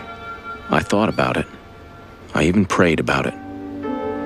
When every choice hurts, how do you tell which one's the right one? In the end, I kept silent. Sometimes, mostly late at night when I can't sleep.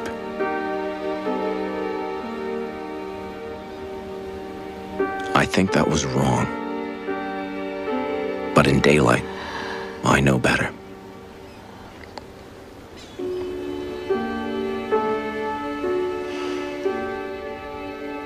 In daylight, I know better.